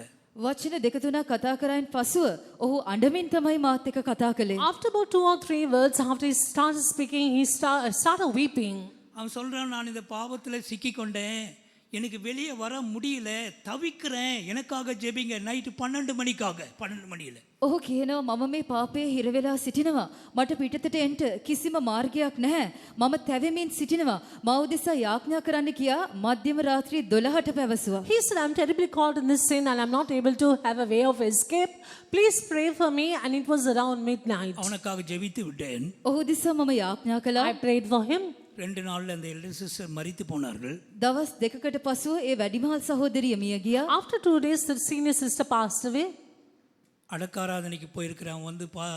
அவன் வந்தான், என்னை சந்தித்தான். අවමංගල මෙහෙට මම ගොස් සිටියා. ඔහු ඇවිත් මාව සමුක වුණා. I went for the funeral and he came there to meet me. நான் கேட்டேன், தம்பி நீ யார்? මම ඇහුවා පුතා ඔබ කවුද කියලා. I asked him, who are you, brother? நான் பாஸ்டர் உங்களுக்கு ஃபோன் பண்ணவன். මම තමයි ඔබට කෝල් කරේ pastor. He said, Pastor, it is I who called ஒரு you. 16-17 வயது இருக்கும். අවුරුදු 16ක් 17ක් විතර ඇති. He would have been around 16 or 17 years of age. எந்த பாவ செயலில் சிக்கி கொண்டானோ தெரியாது. කුමන පාප ක්‍රියාවක සිර වුණාද දන්නේ I නැහැ. don't know what kind of sin he was caught in. அது வெளியரங்கமான பாவமோ ரகசிய பாவமோ எனக்கு தெரியாது. ඒ ප්‍රසිද්ධ පාපයක්ද නැත්නම් රහසිගත පාපයක්ද කියලා මම දන්නේ I නැහැ. don't even know whether it was an open sin or a secret sin. அந்த பாவமும் மனசாட்சியும் அவனை கொன்று கொண்டே இருக்கிறது. එම පාපය සහ හෘද සාක්ෂිය ඔහුව මරමින් තිබුණා. But the sin and his conscience were killing him. எத்தனை பேர் இப்படி தோற்று போன வாழ்க்கை வாழ்கிறோம்? කොපමණ දෙනෙක් මෙවැනි පරාජිත ජීවිතයක් ගත කරනවද? How many of us are living such a defeated அதுவும் life? இந்த ஸ்மார்ட் போன் வந்த பிற்பாடு ஆபாச காட்சிகளை பார்த்து சினிமாக்களை பார்த்து பார்த்து பார்த்து ஒரு கூட்ட ஜனங்கள் செத்து கொண்டே இருக்கிறார். ඒ ස්මාර්ට් ජංගම දුරකථන පැමිණියයින් පසුව එහි වැරදි වීඩියෝ පට බලමින් ඔවුන්ගේ ජීවිතය ඔවුන් මේ යමින් සිටිනවා. It is all because after the arrival of the mobile phones, people are watching and they're looking at all these obscene things on the phone, all the cinema pictures, and they are getting destroyed. அந்த ஆண் பிள்ளைகளை கொல்லுகிற சக்தி என்ன? ඒ පිරිමි දරුවව මරන්නා වූ ශක්තිය කුමක්ද? What is that strength which kills the male children? அது ஒரு பலு சர்ப்பத்தின் ஆவி இல்லையா? Is it not the spirit of the red dragon? ඒ රතු සර්පයාගේ බලය නොවේද? ஆனாலும் நாம் விளங்கிக் கொள்வோமாக. නමුත් අප තේරුම් ගනිමු. But we need to understand. குழந்தையை பிறக்கும்போது மாத்திரமல்ல, දරුවෙක් උපත ලබනකොට පමණක් Not නොවේ. only when a child is born. அதே அதிகாரத்தில் நீங்கள் படிக்கும்போது 22ஆம் வசனத்துல சில குழந்தைகளை எடுத்து நதியில போட வேண்டுமாம். 22 படியுங்கள். ඒ පරිච්ඡේදෙම 22 වන පදයේ කියවන විට ඇතැම් බිලිඳුන්ව අරගෙන ගඟට දමන්න ඕනේ කියා තිබෙනවා. Same chapter, verse 22. You have to take the children and throw them into the river. அப்பொழுது பார்வோன் பிறக்கும் ஆண் பிள்ளைகளை எல்லாம் நதியிலே போட்டு விடவும் நதியில போடணும். பிள்ளைகளை கொண்டு நதியில போட வேண்டும். දරුවන් රැගෙන ගොස් ගඟට දමන්න ඕනේ. Every son that is born should be cast into the river. இங்கே சொல்லப்பட்ட நதி சோதனைகளை காண்பிக்கிறது. මෙහි කියා තිබෙනව මේ ගඟ පරීක්ෂා පෙන්눔 And the කරනවා. river that is spoken of here signifies trials. பலவிதமான சோதனைகள். විවිධාකාර පරීක්ෂා. So many trials. எனவேதான் நாம் சில வேளையில பார்க்கிறோம், ஏன் இந்த சோதனை எனக்கு இப்படி வருகிறது? ඇතැම් විට අප මම බලනවා ඇයි මේ පරීක්ෂා අපට පැමිණෙන්නේ කියා. I used to watch like this. Why do we have to face so many ஏன் trials? இந்த போராட்டம்? ඇයි මේ පොරවැදීම? Why so much conflict? தேவனுடைய பிள்ளை என்னை விளங்கிக் கொள்ள வேண்டும். දෙවියන් වහන්සේගේ දරුවනේ නුඹලා තේරුම් ගන්න ඕනේ. Dear people of God, you need to understand. உன்னுடைய ஜெப வாழ்க்கைக்கும் பரிசுத்தமான ஜீவியத்துக்கு வருகிற சோதனைகள் போராட்டங்கள் எல்லாமே அந்த தீய சக்தி இடத்திலிருந்து வருகிறது. ඔබගේ යාඥා ජීවිතයට ශුද්ධ ජීවිතයට විරුද්ධව පැමිණෙනා වූ සියලු පොරබැදීම් පරීක්ෂා ඒ නපුරු බලවේග වලින් පැමිණෙනවා. All the conflicts and the trials you face against your prayer life and your life of holiness, it's all from that spirit that comes from above. சாத்தான் நம்மை கொல்லவும் அழிக்கவும் திருடமே வருகிறான். සාතන් අපව මරන්නටත් විනාශ කරන්නටත් සොරකම් කරන්නටත් පැමිණෙනවා. Satan comes to steal and to kill us. கர்த்தருக்கு மகிமை உண்டாகட்டும். ස්වාමීන් වහන්සේට මහිමේ Glory වේවා. be to God. ஆண் பிள்ளைகள் பாதுகாக்கப்பட வேண்டும். පිරිමි දරුවන් ආරක්ෂා කරනු ලබන්න ඕනේ. Male children should be preserved. ஜெய ஜீவியம் பாதுகாக்கப்பட வேண்டும். ජය ජීවිතය ආරක්ෂා කරනු ලබන්න ඕනේ. Victorious lives should be preserved. தேவனுடைய சபை பாதுகாக்கப்பட வேண்டும். දේව සභාව ආරක්ෂා කරනු ලබන්න The ඕනේ. church of God should be preserved. கர்த்தருடைய வருகைக்கு சபை ஆயத்தப்பட வேண்டும். දෙවියන් වහන්සේගේ ඊමට සභාව සූදානම් කරනු ලබන්න And ඕනේ. the church should be made ready for the coming of the Lord. நான்காவது விஷயம் என்ன? හතරවන කාරණය කුමක්ද?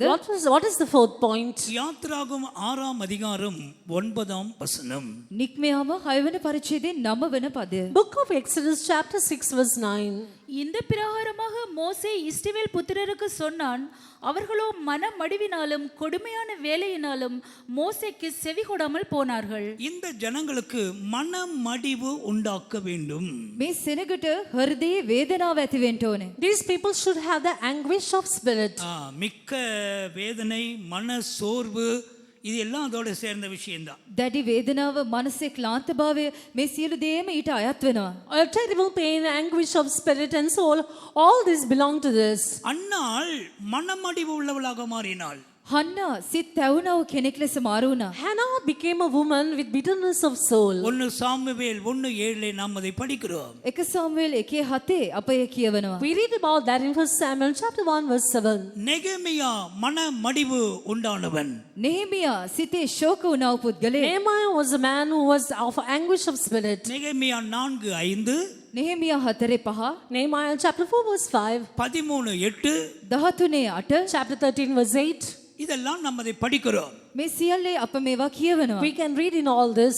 எலியா தீர்க்கதரிசி மன சோர்வடைந்தவனாய் போனான். එලියා අනාගත වක්තෘ තැන ඔහු මනසින් ක්ලාන්තභාවයට පත් වුණා. Elijah the prophet also became of bitterness of soul. 1 ராஜாக்கள் 19:4 படிக்கிறோம். එක රාජාවලිය 19:4 මේ අප කියවනවා. We read so in 1 Kings chapter 19 verse 4. அவன் சாக வேண்டும் என்று விரும்பினான். ඔහු මැරෙන්න ඕනේ කියා කැමති වුණා. He wanted to die. கர்த்தாவே என்னை எடுத்துக்கொள்ளும். ස්වාමිනී මාව ගත මැනව. Oh Lord, take my life. மன சோர்வினாலே எங்கே போய் ஒளியலாம் எங்கே போகலாம் என்று தடுமாறி கொண்டிருக்கிறான். සිතේ වේදනාව නිසා කොහේ ගොස් සැඟවෙන්නද කියා ඔහු දඟලමින් සිටියා. He was thinking as to where he can spend and the time because of the bitterness of soul. யோனா மன சோர்வடைந்தான்.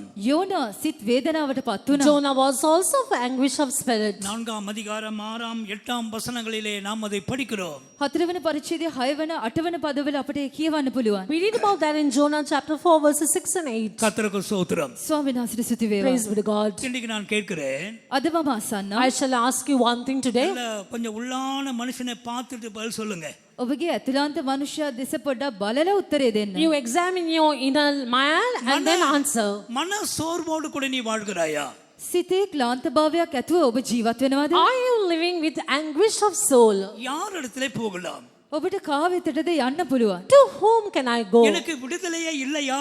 මට මිදීමක්ම නැද්ද? Will I not have any deliverance? மன முறிவு, அதுக்கு பேர் தான் மன முறிவு. ஒரு கம்ப முறிக்கிறது போல உன்னுடைய ஸ்பிரிட்ல ஒரு முறிவு உண்டா இருக்கிறது. දණ්ඩක් කඩනවා වගේ ඒ සිතත් කැඩී තිබෙනවා. Just like how a rod can be broken, there will be a heartbreak in your lives. அது நிமித்தமாக உன்னுடைய உற்சாகத்தினை இழந்திருக்கிறாய். එම නිසා ඔබගේ උනන්දුවත් ඔබ නැති කරගෙන තිබෙනවා. And because of this, you have lost all your உன்னுடைய diligence. சொந்த அலுவல்களை கூட உன்னால் பார்க்க முடிகிறதில்லை. ඔබගේම වැඩ රාජකාරී පවා කරගන්න බැරිව තිබෙනවා. You're not even able to carry out your own work. புருஷனுக்கோ மனைவிக்கோ பிள்ளைகளுக்கோ செய்ய வேண்டிய கடமைகளை விட்டு நீ தவறி கொண்டிருக்கிறாய். පුරුෂයාට භාර්යාවට දරුවන්ට ඔබ කළ යුතු වගකීම් ඔබ පැහැර හරිනවා. You're even failing to complete your duties concerning your husband, wife, and the children. உன்னுடைய மன முறிவுக்கு காரணம் என்ன? ඔබගේ සිතේ බිඳීමට හේතුව කුමක්ද? What is the reason for all your heartbreaks? உற்சாகமாக வாழ வேண்டிய நீ ஏன் மனசோர்வு கூட இருக்கிறாய்? උනන්දු ලෙස ජීවත් වෙන්න ඕනේ ඔබ. ඇයි සිත් වේදනාවෙන් පසු වෙන්නේ? You should live so cheerfully. Why are you with this heartbreak? கர்த்தருக்கு மகிமை உண்டாவதாக. ස්වාමීන් වහන්සේට මහිමේ වේවා. Glory be to God. இன்றைக்கு தேவன் தன்னுடைய மனதை உனக்கு காண்பிக்க விரும்புகிறார். අද දෙවියන් වහන්සේ සිසුවකගේ මනස ඔබට පෙන්눔 කරන්නට කැමති වෙනවා. The Lord wants to reveal His mind and plan to you. விசுவாசத்தோடு இந்த வார்த்தையை கவனித்துக் கொண்டே இரு. ඇදහිල්ලෙන් මේ වචනයට ඔබ ඇහුම්කන් දෙමින්ම සිටින්න. And observe and hearken to these verses very carefully. நீ மனசோர்வோடு இருக்க வேண்டிய அவசியம் இல்லை. ඔබ සිත් වේදනාවෙන් සිටින්නට අවශ්‍ය නැත. There is no need for you to live with the anguish of spirit. அது பார்வோனின் மனது. ඒ පාරාවගේ මනසයි. That is the mind of Pharaoh. தெய்வத்துக்கு மகிமை உண்டாகட்டும். දෙවියන් වහන්සේට මහිමේ වේවා. Glory be to God. நான் சொல்வதை கற்பனை பண்ணிக் கொள்ளுங்கள். මම කියන දේ ඔබ චිත්ත රූපමවා ගන්න. You try to imagine what I'm ஒரு speaking. பக்கம் சர்வ வல்லமையுள்ள தேவன் இருக்கிறான். එක් පසකින් සර්ව බලධාරී දෙවියන් වහන්සේ සිටිනවා. The Almighty God is on one side. இன்னொரு பக்கம் பார்வோன் ஆகிய பிசாசு இருக்கிறான். අනෙක් පසින් පාරාව නැමැති යක්ෂයා සිටිනවා. Pharaoh the devil is on the other side. இந்த கூட்டத்தின் முடிவிலே யாருடைய கையை நீ போய் பற்றிக் கொள்ள போகிறாய் என்று தீர்மானித்துக்கொள். මේ රැස්වීම අවසානයේ ඔබ කාගේ අතද ගොස් තදින් අල්ල ගන්නේ කියා ඔබ තීරණයකට එළඹෙන්න. Try to decide as to at the end of the meeting whose hand you're going to clutch. உன்னுடைய மன மடிவிலிருந்து கர்த்தர் இன்றைக்கு உன்னை தூக்க விரும்புகிறார். விசுவாசம் உள்ளவர்கள் ஒரு அல்லேலூயா சொல்லுங்கள். ඔබගේ සිතේ ශෝකයෙන් අද දවසේ උන්වහන්සේ ඔබව ඔසවන්නට කැමති වෙනවා. අදහන අය ඔබගේ අත ඔසවන්න. The Lord wants to lift you from the bitterness of soul and from the anguish of spirit. Those who believe this shout a hallelujah. ஹல்லேலூயா. பார்வோனின் மனதை குறித்து இன்னும் ஒரு குறிப்பை மாத்திரம் சொல்றேன். පාරාවගේ මනස ගැන තවත් එක දෙයක් පමණක් කියන්න. I will mention one more thing about the mind of Pharaoh. 14 அதிகாரம் 5 வசனம். 14 වන පරිච්ඡේදයේ 5 වන පදය. Exodus chapter 14, verse 5. ஜனங்கள் ஓடி போய்விட்டார்கள் என்று எகிப்தின் ராஜாவுக்கு அறிவிக்கப்பட்ட போது ஜனங்களுக்கு விரோதமாக பார்வோனும் அவன் ஊழியக்காரரும் மனம் வேறுபட்டு நமக்கு வேலை செய்யாதபடிக்கு நாம் இஷ்டவேளை போக விட்டது என்ன காரியம் என்றார்கள். கர்த்தருக்கு மகிமை உண்டாகட்டும். ස්වාමීන් වහන්සේට මහිමේ වේවා. Praise be to God. இந்த ஜனங்கள் இப்போது எகிப்தை விட்டு வந்தார்கள். මේ සෙනඟ දැන් මිස්රයේ අතහැර ඇවිත් තිබෙනවා. These people have left Egypt and have come out, தேவன் அவர்களை வெளியே கொண்டு வந்தார். දෙවියන් වහන්සේ උන්න පිටතට රැගෙන ආවා. and the Lord brought them out. ஆனா இப்போ என்ன நினைக்கிறார்கள்? නමුත් දැන් කුමක්ද සිදුවන්නේ? What are they thinking now? இந்த ஜனத்தை போக விட்டது என்ன? ඔවුන් සිතනවා ඇයි අපි මේ සෙනඟට යන්න දුන්නේ කියලා. They are thinking, why did we allow these people to go? இவர்களை விடவே கூடாது. මොවුන්ව අත හරින්නම හොඳ නැහැ. We should never let them go. இவர்கள் எல்லாம் நமக்கு வேலை செய்து கொண்டிருந்தார்கள். මොවුන් සියලු දෙනාම අපට වැඩ කරමින් සිටියා. All these people were working for us. சமீபத்தில் நான் நினைக்கிறேன் இந்த ஈஸ்டர் வீக்கில் ஒரு சகோதரி ஜெபிக்கும்படியாக வந்தார்கள். මෑතකදී පාස්කු සතියේ සහෝදරියක් යාඥා කරන්නට ඇවිත් සිටියා. Recently, I think it was the week, a particular sister came to get herself prayed. அவங்களுடைய உறவினர்கள் நம்முடைய விசுவாசிகள். ඇගේ සියලු ඥාතීන් අපගේ ඇදිලිවන්තයන්. And her relatives are her believers. அதுக்குள்ள ஒரு பொல்லாத ஆவி ஜெபிக்கும் போதே ஆட ஆரம்பித்தது. ඇය තුළ නපුරු ආත්මයක් තිබුණා. යාඥා කරන්නට පටන්ගත් විගස ඇය නටන්නට පටන් She ගත්තා. had an evil spirit in her. Even as I started praying, she started dancing. நான் கேட்டேன், நீ யார்? මං ඇසුවා ඔබ කවුද I කියලා. asked, who are you? அங்குள்ள ஒரு விக்கிரகத்தின் பெயரை சொல்லிட்டு, එහි තිබෙනා වූ රූපයක නමක් කියා. She mentioned the name of an idol there. இப்போ நீ என்ன செய்ய போற? දැන් මට කුමක්ද කරන්න යන්නේ? What are you going to do to me? என்னை விட்டு நான் போயிடுறேன். මම අතහැරලා යන්නම්. Leave me and I will go. ஜெபம் பண்ணோம், பொத்துன்னு விழுந்தது, போய்விட்டது. මම යාඥා කරා ඇය බිමට වැටුණා. ඒ අක්ෂාත්මය පලා ගියා. I prayed, she fell down and the evil spirit left her. அடுத்த நாள் சேம் ப்ராப்ளம், அதே மாதிரி வருது. ඊළඟ දවසේම එම ප්‍රශ්නයම පැමිණියා. But the next day also same problem. ஜெபித்தேன், விழுந்தது, போய்விட்டது, போய்விட்டார்கள். යාඥා කරා ඇය ඇද වැටුණා ගියා. I prayed, she fell down and the evil spirit left அடுத்த her. நாள் அதுல ஒரு கால் பகுதி மாத்திரம், ஒரு 10% அந்த ஆவி இருக்கு. ඉන් පසු ඊළඟ දවසේ ඒ ආත්මයෙන් කාලක් පමණ 10%ක් පමණ තිබුණා. But the next day the spirit was in her about 10%. நல்லா விளையும் கொள்ளணும். හොඳින් තේරුම් ගන්න. Try to understand well. இந்த மாதிரி ஆவிகள் எல்லாம் வந்து உரிமை பாராட்டும், அது எங்காலுன்னு சொல்லும். මේ වගේ ආත්ම ඇවිත් උරුමකම් කියනවා මේ පුද්ගලයා මගේ කියලා. All the spirits will come back and say, this is my soul, and they will claim அதுதான் over you. பார்வோனுடைய மனது. ඒ තමයි පාරාවගේ මනස. And that is the mind of Pharaoh. இந்த ஆள் முன்ன சிகரெட் பிடிச்சிருந்தான், இப்ப பிடிக்கிறது இல்ல, விட்டுட்டோமே இந்த ஆளை. This man was smoking cigarette. He has left the habit. ඒ පුද්ගලයා මත්පැන් දුම් පානය කරමින් සිටියා. දැන් ඒ අතහැර තිබෙනවා. ஒவ்வொரு பாவமும் இப்படித்தான். සෑම පාපයක්ම මෙලෙස තමයි. Every sin is like this. அந்த ஆளு குடிச்சுக்கிட்டே இருந்தான், இப்போ இல்லையே, சர்ச்சுக்கெல்லாம் போயிட்டு இருக்கான், பைபிள் அடடா மிஸ் பண்ணிட்டுமே, சாத்தான் இப்படி தான் திங்க் பண்றான் பாருங்க. ඒ පුද්ගලයා මත්පැන් බොමින් සිටියා. දැන් ඇදිලි නිවසට යනවා එනවා. අයියෝ මට අතහැරුණානේ කියා මෙලෙස යක්ෂයා සිතනවා. That man was drinking liquor, but he has left the habit, and we have missed the soul, and he will regret in this manner. நமக்கு வேலை செய்யாமல் இவர்களை போக விட்டது என்ன? மனசே கிடையாது உன்னை விடுறதுக்கு. අපට වැඩ කරන්නේ නැතුව මොවුන්ට යන්න අතහැරියේ මක් නිසාද? Why did we allow them to go, and how did we miss him without getting him to work for us? கர்த்தருக்கு மகிமை உண்டாகட்டும். ස්වාමීන් වහන්සේට මහිමේ වේවා. Glory be to God. எனவேதான் ரொம்ப கவனமாக வாழ வேண்டி இருக்கிறது. එම නිසා අපි ඉතා පරිස්සමෙන් ජීවත් වෙන්න ඕනේ. So we have to live very carefully. உன்னை விடவே கூடாது, அதுதான் பிசாசின் மனது.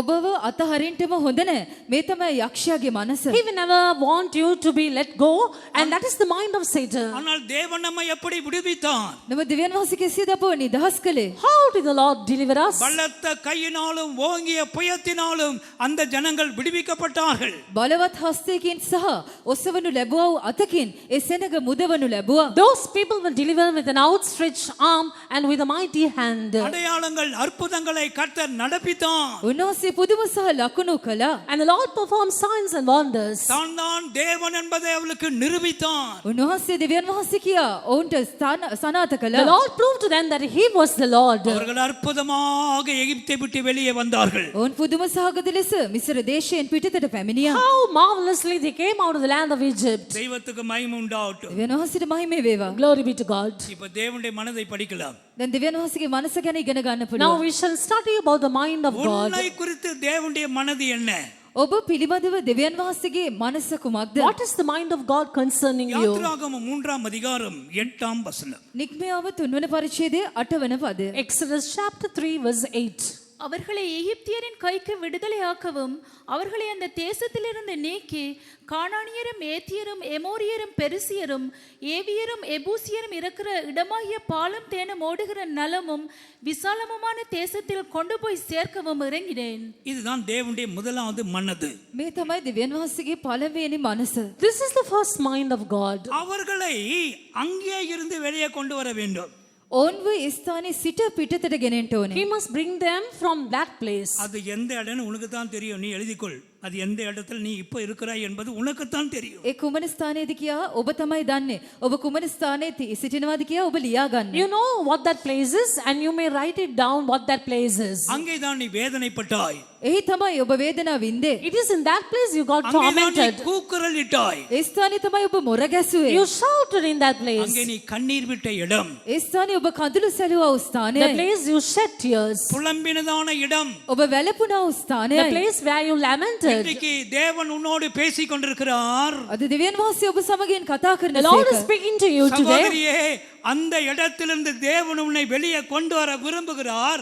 அதுதான் உன் தேவனுடைய மனது. එම්බා සහෝදරිය දෙවියන් වහන්සේ ඔබ ඒ ස්ථානයෙන් පිටතට රැගෙන එන්න කැමති වෙනවා. එයයි දෙවියන් වහන්සේගේ මනස. Oh sister, the Lord wants to bring you from out of that place and that is the mind of God. சகோதரனே, நீ எங்கே வேதனைப்பட்டு புலம்பிக் கொண்டு சிறைப்பட்டு இருக்கிறாயோ, அங்கே இருந்து தேவனுடைய கை உன்னை தூக்கி வெளியே கொண்டு வரும். அது தேவனுடைய மனது. එම්බා සහෝදරිය ඔබ කුමන ස්ථානයේ වේදනාව විඳිමින් යම් කිසි දේවල් වලට වහල් වී සිටිනවාද? ඒ ස්ථානයෙන් ඔබව ඔසවා පිටතට ගෙනෙන්න දෙවියන් වහන්සේ කැමති වෙනවා. එයයි දෙවියන් වහන්සේගේ මනස. Oh brother, you're caught in a particular place of captivity and you're being tormented there. The Lord wants to bring you out with a mighty hand. That is the mind of God. நீ பாலும் தேனும் ஓடுகிற இடத்திலே இருக்க வேண்டும். ඔබ කිරි සහ මීයෙන් ගලා යන ස්ථානයේ ඉන්න ඕනේ. You should be in the place where it flows with milk and honey. நலமும் விசாலமான இடத்திலே நீ இருக்க வேண்டும். යහපත් විශාල ස්ථානයක ඔබ සිටින්න ඕනේ. You should be in the place where it's broad and full of good things. சிங்காரமான அழகான தேசத்தில் நீ இருக்க வேண்டும். ඉතාමත් ශෝභමාන දේශයක ඔබ සිටින්න ඕනේ. You should live in that city, the land where it's so beautiful. நான் சொல்ற ஒவ்வொரு வார்த்தைக்கு வசன குறிப்பு இருக்கு. எல்லாத்தையும் சொல்லியிருந்தா எனக்கு டைம் போதாது. මම කිව්වව සෑම වචනයකටම පද තිබෙනවා. හැමදේම කියන්න වෙලාව මදි. There are verses for every verse I say and there is no time for me to mention them all. அது இச்சிக்கப்படத்தக்கதான தேசம். එය ආශාවිය යුතු දේශයක්. It's a land which you will desire. அது இன்பமான தேசம். එය මිහිරි වූ And දේශයක්. it is a pleasant இந்த land. இடத்திலே உன்னை வைத்து ஆண்டவர் சந்தோஷப்படுத்த விரும்புகிறார். ඒ ස්ථානයේ ඔබව තබා ප්‍රීතිමත් කරවන්නට උන්වහන්සේ කැමති And වෙනවා. the Lord wants to keep you in that place and make you glad. விசுவாசத்தோடு இந்த வார்த்தையை நீ கேட்டுக்கொண்டிருந்தால் நீ உனக்குள்ளவே இந்த இடத்துல வந்து கொண்டே இருப்பாய். ඇදහිල්ලෙන් ඔබ මේ වචන වලට සවන් දෙමින් සිටිනවා නම් ඔබම ඉබේ මේ ස්ථානයට පැමිණෙමින් සිටිනවා. If you will hearken to these verses by faith, you will automatically come to this place. கர்த்தருக்கு மகிமை உண்டாகட்டும். ස්වාමීන් වහන්සේට මහිමේ වේවා. Glory be to God. எழும்பு, தேவன் வைத்திருக்கிற இடத்துக்கு நீ வந்து சேர். නැගිටින්න දෙවියන් වහන්සේ තබා තිබෙනා වූ ස්ථානයට ළඟා වෙන්න. Arise, come to the place which the Lord has kept for you. உன்னை கொண்டு வரும்படி கிறிஸ்து பஸ்காவாய் மரித்தார். ඔබව රැගෙන එන පිණිස ක්‍රිස්තුස් වහන්සේ පාස්කුවක් ලෙස මිය And ගියසේක. to bring you from that place, Christ died as the Passover lamb. உனக்காக ஜீவனை கொடுத்தார். ඔබ උදෙසා උන්වහන්සේ ජීවනය ලබා And the දුන්නා. Lord gave his life for you. என்னுடைய ஆவியிலே நான் உணர்கிறேன், அநேகர் தன்னுடைய உள்ளான மனுஷிலே விடுவிக்கப்படுகிறார்கள். බොහෝ දින මාගේ ආත්මයට මට හැඟෙනවා. බොහෝ දිනෙකගේ ඇතුළාන්ත මනුෂ්‍යයා නිදහස ලබනවා. I'm able to feel this in the spirit. The souls of so many people are being delivered. எனவே விடுதலை உனக்கு அவசியம். කෙසේ වෙතත් ඔබට මිදීම අවශ්‍යයි. You need deliverance somehow. தேவனுடைய மனதின் இரண்டாவது பகுதி என்ன? දෙවියන් වහන්සේගේ මනසේ දෙවන කොටස කුමක්ද? What is the second portion of the mind of God? யாத்திராகமம் 3ஆம் அதிகாரம் 18ஆம் வசனம். නික්මයාව 3 වන පරිච්ඡේදයේ 18 වන පදය. Exodus chapter 3 verse 18. அவர்கள் உன் வாக்குக்கு செவி கொடுப்பார்கள். அப்பொழுது நீயும் இஸ்ரவேலின் மூப்பரும் எகிப்தின் ராஜாவினிடத்தில் போய் எபிரியருடைய தேவனாகிய கர்த்தர் எங்களை சந்தித்தார். இப்பொழுதும் நாங்கள் வனாந்திரத்தில் 3 நாள் பிரயாணம் போய் எங்கள் தேவனாகிய கர்த்தருக்கு பலியிடும்படி எங்களை போக விட வேண்டும் என்று சொல்லுங்கள். தேவனுடைய மனது என்ன? දෙවියන් වහන්සේගේ මනස කුමක්ද? What was the mind of God? அவர்கள் தங்களுடைய தேவனாகிய கர்த்தருக்கு பலி செலுத்த வேண்டும். ඔවුන්ගේ දෙව් ස්වාමීන් වහන්සේට පූජා ඔප්පු කරන්න ඕනේ. They should offer a sacrifice to the Lord their God. அவர்கள் வனாந்தரத்துக்கு 3 நாள் பிரயாணப்பட்டு போக வேண்டும். ඔවුන් දවස් 3ක් වනාන්තරයකට ගමනින් යන්න ඕනේ. They have to go on a 3 days journey to the wilderness. என் ஜனங்கள் எனக்கு பலிகளை செலுத்த வேண்டும். මාගේ සෙනඟ මට පූජා ඔප්පු කරන්න ඕනේ. My people should offer a sacrifice to me. எகிப்திலே இந்த பலிகள் இல்லை. මිස්රයේ මෙම පූජා නැත. There is no such sacrifice in Egypt. தெய்வத்துக்கு மகிமை உண்டாகட்டும். දෙවියන් වහන්සේට මහිමේ වේවා. Glory be unto God. நம்மை குறித்து தேவனுடைய மனது என்ன? අප පිළිබඳව දෙවියන් වහන්සේගේ මනස කුමක්ද? What is the mind of God concerning us? எனக்கு நீ பலி செலுத்தி என்னை ஆராதிக்க வேண்டும். ඔබ මට පූජා ඔප්පු කර මට නමස්කාර කරන්න You ඕනේ. must offer sacrifices and worship me. அவர்கள் பஸ்கா பண்டிகையை ஆசரிக்க வேண்டும். ඔවුන් පාස්කු මංගල්‍ය පවත්වන්න ඕනේ. And they must keep the feast of the Passover. சர்வாங்க தகன பலிகளை செலுத்த வேண்டும். ඔවුන් දවන පූජා ඔප්පු කරන්න And ඕනේ. they should offer burnt offerings. போஜன பலி செலுத்த வேண்டும். ඔවුන් ඒ භෝජන පූජා ආහාර පූජා ඔප්පු And they කරන්න should ඕනේ. offer meat offerings. சமாதான பலி செலுத்த வேண்டும். ශාන්තිකර පූජා ඔප්පු කරන්න They ඕනේ. should offer peace offerings. பாவ நிவாரண பலி செலுத்த வேண்டும். පාප පූජා ඔප්පු කරන්න ඕනේ. And they should offer the sin offerings. குற்ற நிவாரண பலி செலுத்த வேண்டும். ඔවුන් ඒ දවන පූජා ඔප්පු කරන්න They ඕනේ. should offer the conscious offerings. ஏறக்குறைய 10 விதமான பலிகளை அவர்கள் எனக்கு செலுத்த வேண்டும். ආසන්න වශයෙන් පූජා 10ක් ඔවුන් මට පූජා කරන්න They ඕනේ. have to offer at least 10 of these sacrifices. பேதுரு அப்போஸ்தலன் சொல்லுகிறார், இவைகள் ஆவிக்கேற்ற பலிகள். ප්‍රේරිත පේත්‍රස් පවසනවා මේවා ආත්මයේ පූජා කියා. St. Peter says these are offerings unto the Spirit. இந்த ஆராதனை கூட ஒரு பலிதான். මෙම නමස්කාරය පවා පූජාවක්. Even this service is a sacrifice. தேவன் இதிலே சந்தோஷமா இருக்கிறார். දෙවියන් වහන්සේ මෙහි ප්‍රීතිමත්ව And සිටිනවා. the Lord is glad concerning this. என் குமாரனை அனுப்பு, எனக்கு அவன் பலி செலுத்த வேண்டும். මාගේ පුත්‍රයාව යවන්න ඔහු මට පූජා ඔප්පු කරන්න ඕනේ. Send my son, he has to offer a sacrifice. தெய்வத்துக்கு மகிமை உண்டாகட்டும். දෙවියන් වහන්සේට මහිමේ වේවා. Glory be to God. நாம் தான் ஆசாரிய ராஜ்யம். අප තමයි පූජක රාජ්‍ය. We are the kingdom of the priesthood. நாம் தான் ஆசாரியர்கள். අප තමයි පූජකයන්. We are the priests. தெய்வத்துக்கு ஸ்தோத்திர பலிகளை செலுத்த வேண்டும். දෙවියන් වහන්සේට ස්තුති පූජා අප ඔප්පු කරන්න We ඕනේ. need to offer the offering of thanksgiving to the Lord. தெய்வத்துக்கு மகிமை உண்டாகட்டும். දෙවියන් වහන්සේට මහිමේ වේවා. Glory be to God. தேவன் அதிலே மிகவும் விருப்பமாக இருக்கிறார். දෙවියන් වහන්සේ මේ පිළිබඳව බොහෝ ප්‍රසන්න වෙනවා. And the Lord is well pleased with it. கர்த்தருக்கு மகிமை உண்டாகட்டும். ස්වාමීන් වහන්සේට මහිමේ වේවා. Glory be to God. இந்த சரீரத்தையே ஜீவ பலியாய் வைக்க வேண்டும். මේ ශරීරයේම ජීවනදායක පූජාවක් ලෙස ඔප්පු කරන්න ඕනේ. We need to offer our bodies as a living தேவ sacrifice. சித்தமாகிய போஜன பலியை செலுத்த வேண்டும். දේව කැමැත්ත නැමැති ආහාර පූජාව ඔප්පු කරන්න ඕනේ. And we should offer our bodies as a meat offering to the Lord. வனாந்தரத்திலே இந்த பலிகளை எல்லாம் அவர்கள் செலுத்தினார்கள். වනාන්තරයේ මේ සියලු පූජා ඔවුන් ඔප්පු කළා. And in the wilderness they offered all these sacrifices. அதுதான் தேவனுடைய மனது. ඒ තමයි දෙවියන් වහන්සේගේ That මනස. is the mind of God. உன்னையே கர்த்தருடைய பலிபீடத்தில் மேல் நீ வைத்து விடு. ඔබවම උන්වහන්සේගේ පූජාසනය මත තබන්න. You place yourself on the altar. தேவ சித்தம் செய்யும்படியாய் உன்னை ஒப்பு கொடுத்து விடு. දේව කැමැත්ත කරන පිණිස ඔබ බාර කරන්න. Surrender so that you will do God's will. உன் தேவன் உன்னை நன்றாகவே நடத்துவார். ඔබගේ දෙවියන් වහන්සේ යහමින් ඔබට මඟ පෙන්වනවා And the ඇත. Lord will guide you well. கர்த்தருக்கு மகிமை உண்டாகட்டும். ස්වාමීන් වහන්සේට මහිමේ Praise වේවා. be to God. இந்த ஜனங்களை குறித்து தானே மூன்றாவது தேவனுடைய மனது என்ன? මේ සෙනඟ පිළිබඳව තුන්වනුව දෙවියන් වහන්සේගේ මනස කුමක්ද? Thirdly, what was the mind of God concerning these people? யாத்திராகமம் 4ஆம் அதிகாரம் නික්මයාම 4වන පරිච්ඡේදයේ Exodus chapter 4, 22 23 ஆகிய வசனங்கள். 22 සහ 23. verses 22 and 23. அப்பொழுது நீ பார்வோனோடே சொல்ல வேண்டியது என்னவென்றால், இஸ்ரவேல் என்னுடைய குமாரன், என் சிரேஷ்ட புத்திரன், எனக்கு ஆராதனை செய்யும்படி என் குமாரனை அனுப்பிவிடு என்று கட்டளையிடுகிறேன். அவனை விடமாட்டேன் என்பாயாகில் நான் உன்னுடைய குமாரனை உன் சிரேஷ்ட புத்திரனை சங்கரிப்பேன் என்று கர்த்தர் சொன்னார் என்று சொல் என்றார். நம்மை குறித்து தேவனுடைய மனது என்ன? අප පිළිබඳව දෙවියන් වහන්සේගේ මනස කුමක්ද? What is the mind of God concerning us? ஆண்டவர் சொல்லுகிறார், இஸ்ரவேல் என்னுடைய குமாரன். උන්වහන්සේ පවසනවා ඊශ්‍රායල් මාගේ The පුත්‍රයාය. Lord says, Israel is my son. அவன் என்னுடைய சிரேஷ்ட புத்திரன். ඔහු මාගේ කුළුඳුලාය. He is my firstborn. அவனை எனக்கு ஆராதனை செய்ய அனுப்பிவிடு. මට මෙහෙ කරන පිණිස ඔහුව යන්ට අරින්න. Send him so that he will worship me. நம்முடைய தேவனுடைய மனது எவ்வளவு அழகா இருக்கிறது பாருங்களேன். අපගේ දෙවියන් වහන්සේගේ මනස කොපමණ අලංකාරද බලන්න. See how beautiful the mind of God is. ரட்சிப்பில் நாம் குமாரர்களாக மாறுகிறோம். ගැලවීමේදී අප පුත්‍රයන් ලෙස මාරුවනවා. We become the sons of God as salvation. யோவான் 1ஆம் அதிகாரம் 12ஆம் வசனத்திலே යොහන් පළවන පරිච්ඡේදයේ 12 වන පදයේ In the Gospel of St. John chapter 1 verse 12, அவரை படிங்க அந்த வசனத்தை.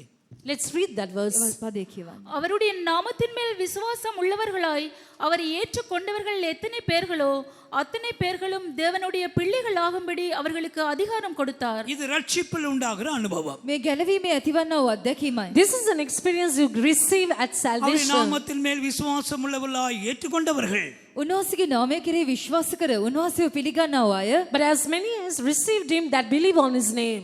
சேஷ்ட புத்திரர்களாய் நம்ம எப்ப மாறணும்?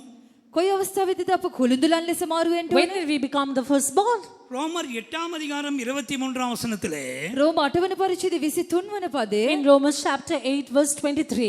அபிஷேகத்தினாலே நாம் சேஷ்ட புத்திரர்களாய் மாறி இருக்கிறோம். ආලේපේ කඳු කොටගෙන අප කුළුඳුලන් ලෙස මාරු වී තිබෙනවා. Through the anointing we have become the firstborn. கர்த்தருக்கு மகிமை உண்டாகட்டும். ස්වාමීන් වහන්සේට මහිමේ වේවා. Praise be to God. இதுல ஞானஸ்தானத்தை நாம் சேர்த்துக் கொள்ளலாம். මේට අප වතුර බෞතිස්මයත් එකතු කරන්න We පුළුවන්. can include the baptism also with this. ரட்சிப்பு, ஞானஸ்தானம், அபிஷேகம். ගැලවීම වතුර බෞතිස්මය ආලේපය. At salvation, water baptism, Holy Spirit. அதான் 3 நாள் பிரயாணம். ඒ තමයි දවස් 3ක ගමන. And that is the 3 days இந்த journey. 3 நாள் பிரயாணத்திலே මේ දවස් 3ක ගමනේදී In this 3 days journey, அவர்கள் போய் தெய்வத்தை ஆராதிக்க வேண்டும். ඔවුන් ගොස් දෙවියන් වහන්සේට මෙහෙ කරන්න they ඕනේ. must go and worship the Lord. தெய்வத்துக்கு மகிமை உண்டாகட்டும். දෙවියන් වහන්සේට මහිමේ වේවා. Glory be to God. அதுதான் என்னை குறித்தும் உங்களை குறித்தும் தேவனுடைய மனது. ඒ තමයි මා පිළිබඳවත් ඔබ පිළිබඳවත් දෙවියන් වහන්සේගේ මනස. That is the mind of God concerning you and me. உபவாசித்து ஜெபிப்பது ஒரு ஆராதனை.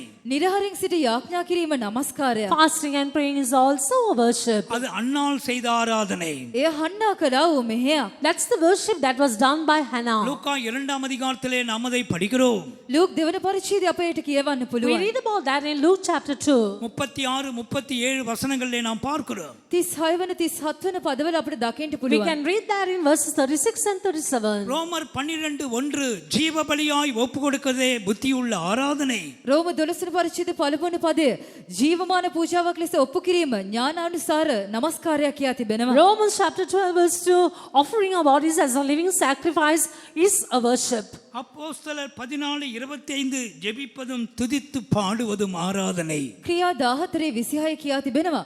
යාඥා කිරීම ස්තුති කිරීම මෙහෙයක් කියා. And in Acts chapter 14 verse 25 we read, even praying and praising the Lord also a worship. அதனால தான் ஆராதனைக்கு முக்கியத்துவம் கொடுக்கிறோம். එව නිසායි අප නමස්කාරයකට ප්‍රමුඛ ස්ථානය ලබා දෙන්නේ. That is why we give so much significance for prayer and worship. தேவன் அதுல ரொம்ப சந்தோஷப்படுகிறார். දෙවියන් වහන්සේහි බොහෝසේ ප්‍රීති මුද්දාමයට පත් And the වෙනවා. Lord is so much happy over it. என் குமாரனை விட்டுவிடு, මාගේ පුත්‍රයාට යන්න අරින්න. Allow my son to go. அவன் எனக்கு ஆராதனை செய்ய வேண்டும். ඔහු මට මෙහෙ කරන්න ඕනේ. He must offer his worship. தெய்வத்துக்கு மகிமை உண்டாகட்டும். දෙවියන් වහන්සේට මහිමේ වේවා. Glory be to God. சகோதரனே, அதுதான் உன்னை குறித்து தேவனுடைய மனது. සහෝදරයා, එය තමයි දෙවියන් වහන්සේට ඔබ ගැන ඇති මනස. Oh brother, that is the mind of God concerning you. கர்த்தருடைய சமூகத்துல வந்து தெய்வத்தை ஆராதிக்கிறது எவ்வளவு பெரிய சந்தோஷம். උන්වහන්සේගේ අභිමුඛයට ඇවිත් දෙවියන් වහන්සේට නමස්කාර කිරීම කොපමණ මහත් සතුටක්ද. What a great joy it is when you come to the presence of God and worship the Lord. இன்னைக்கு அதிகாலையிலே ஸ்தோத்திர ஜெபத்துக்கு நான் வந்து பின்னால உட்கார்ந்து இருந்தேன். අද අලුයම ස්තුතියට මම පිටුපස ඇවිත් වාඩි වෙලා සිටියා. Today I came for the morning 4 o'clock praising and I was seated at the rail. அழகா பாய் போட்டிருக்கிறாங்க.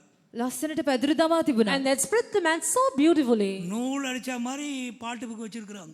නූලෙන් මැන්න වගේ ගීතිකා පොත් තියලා තිබුණා. And they had put the hymn book so precisely. உங்களுக்கெல்லாம் ஈஸியா போச்சு, நீங்க பாட்டு புக்கெல்லாம் கொண்டு வர வேண்டியதே கிடையாது. ඔබට නම් හරි පහසුයි ඔබ ගීතිකා පොත් ගේන්න අවශ්‍ය නැහැ. It is so easy for you. You don't have to carry your hymn books. இங்க இருந்து இந்த புக்ல கூட உனக்கு பாட தெரியலன்னா நான் என்ன செய்ய? මෙහි සිට මේ ගීතිකා පොතෙන් ගායනා කරන්නට ඔබට බැරි නම් මම මොනවා කරන්නද? What am I supposed to do if you're not able to sing from the hymn books that are placed here? ஆராதனையில அப்படியே நம்ம இசைந்து விடுவேன், ஆண்டவரோடு சேர்ந்து விடுவேன். අප නමස්කාරයේදී දෙවියන් වහන්සේ සමග එලෙසින්ම සම්බන්ධ වෙන්න ඕනේ. We should include along with the Lord during the worship. ஒரு லோக்கல் ஃபெய்த்தம்க்கு மாறி போயிருந்தேன். ලෝකල් ඇදිරි නිවසකට මම මාරු වෙලා ගියා. I got a transfer to local fame though when I went there. ஒரு 60 வயதுள்ள ஒரு ஐயா வந்து பாட்டுல கை தட்டுறாரு. ஆனா கை தெரியல, அந்த ஜிப்பா மாத்திரம் இங்க போயிட்டு வருது. අවුරුදු 60ක පමණ සහෝදරයේ ගීතිකා කියන වෙලාවේ අත්පොලසන් දුන්නා. නමුත් අත පේන්න තිබුණේ නැහැ. ඔහුගේ මේ ඇඳුමේ අත තමයි මෙහෙම වැනෙමින් තිබුණේ. 60-year-old brother, he was worshipping the Lord during the worship service, and I could not. He was clapping his hands. I could not see the hands. Only the sleeves were hitting each other. நான் கூர்ந்து கவனித்தேன். රැස්වීම වෙලාවේ මම බැලුවා. I saw during the service, ஒரு பெரிய ரவுடியாக வாழ்ந்தவர். ඔහු එක කාලයක් rowdy. he had been a thug once upon a time. රස්තිය අධිකාරියෙක් ලෙස ජීවත් වෙමින් සිටියා. அதனால எதிராளிகள் கையை வெட்டிட்டாங்க. එම නිසා ඔහුගේ විරුද්ධකාරයන් ඔහුගේ අත කැපුවා. So his adversaries had cut off his hands. வலது கை இல்லை.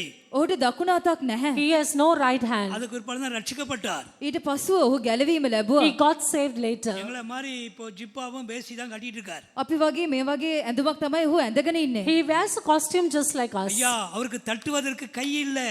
ඔහුට අත්වලසන් දෙන්න අත් නැහැ. He has no hands to clap. ஆனால் அந்த கை மாத்திரம் அந்த துணி மாத்திரம் இப்படி வந்து போகுது. එම නිසා ඒ ඇඳුමේ අත පමණක් මෙහෙම ඇවිල්ලා යනවා. So it is only the sleeve that comes and goes off. என்ன மாதிரி தெய்வத்தை ஆராதிக்கிறாங்க. කොයි ආකාරයට දෙවියන් වහන්සේට නමස්කාර කරනවද? How beautifully they worship the Lord. Kellys பெய்தோம்ல ஏறக்குறைய 3000-4000 பேர் கூடுவாங்க. කෙල්ලි සැදිරි නිවසේ ආසන්න වශයෙන් 3000ක් 4000ක් රැස් වෙනවා. At least 3,000 or 4,000 people get gathered during the worship service at Kelly's. அந்த ஃபர்ஸ்ட் லைன்ல இந்த ஐயா மாதிரி ஒருத்தர் உட்கார்ந்து இருப்பார். ඒ සෙනග අතරේ පවා මේ සහෝදරයා වාඩි වෙලා ඉන්නවා. And there would be a brother seated just like him our right in front. உட்கார்ந்தாருன்னா சிங்கர்ஸ்க்கெல்லாம் படாது பாடுதான். එක සහෝදරයෙක් එහෙම වාඩි වෙලා ඉන්නවා. ඔහු එතන වාඩි වුණා නම් ගීතිකා කියන අයට හරිම අමාරුයි. And the sisters who sing will have a hard time when this brother comes and sits there. Hindi பாட்டுன்னா அப்படி கொள்ள தமிழ்நாட்டுக்காரன் தான் இந்தி பாட்டு ஒரு பிசினஸ்மேன் அப்படி பாடுவார். ඔහු තමිල්නාඩුවට අයිති ඔහු වෙළඳාම් කරන පුද්ගලෙක් හින්දි ගීතිකාවලට හරි ආසයි. He was a Tamil person but he loves Hindi songs and he is a businessman. 15ஆம் நம்பர் இந்தி பாட்டு பாடுங்கன்னு சொல்லணும். சொன்ன பிற்பாடு few seconds இவங்க ஸ்டார்ட் பண்ணா ஐயா ஸ்டார்ட் பண்ணுவார்.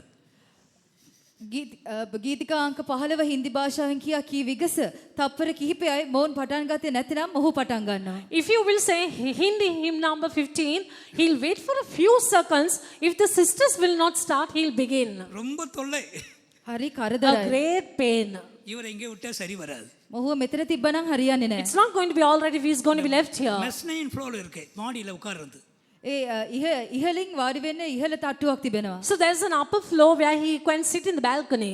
நீங்க போய் அடுத்த வாரத்துல இருந்து அங்க உட்கார்ந்துக்கணும்னு சொல்லிட்டோம். ඊළඟ සතියේ උඩට ගිහලා වාඩි වෙන්න කිව්වා. We told him to go and sit in the balcony. முகம் கூட மாறல அவருக்கு.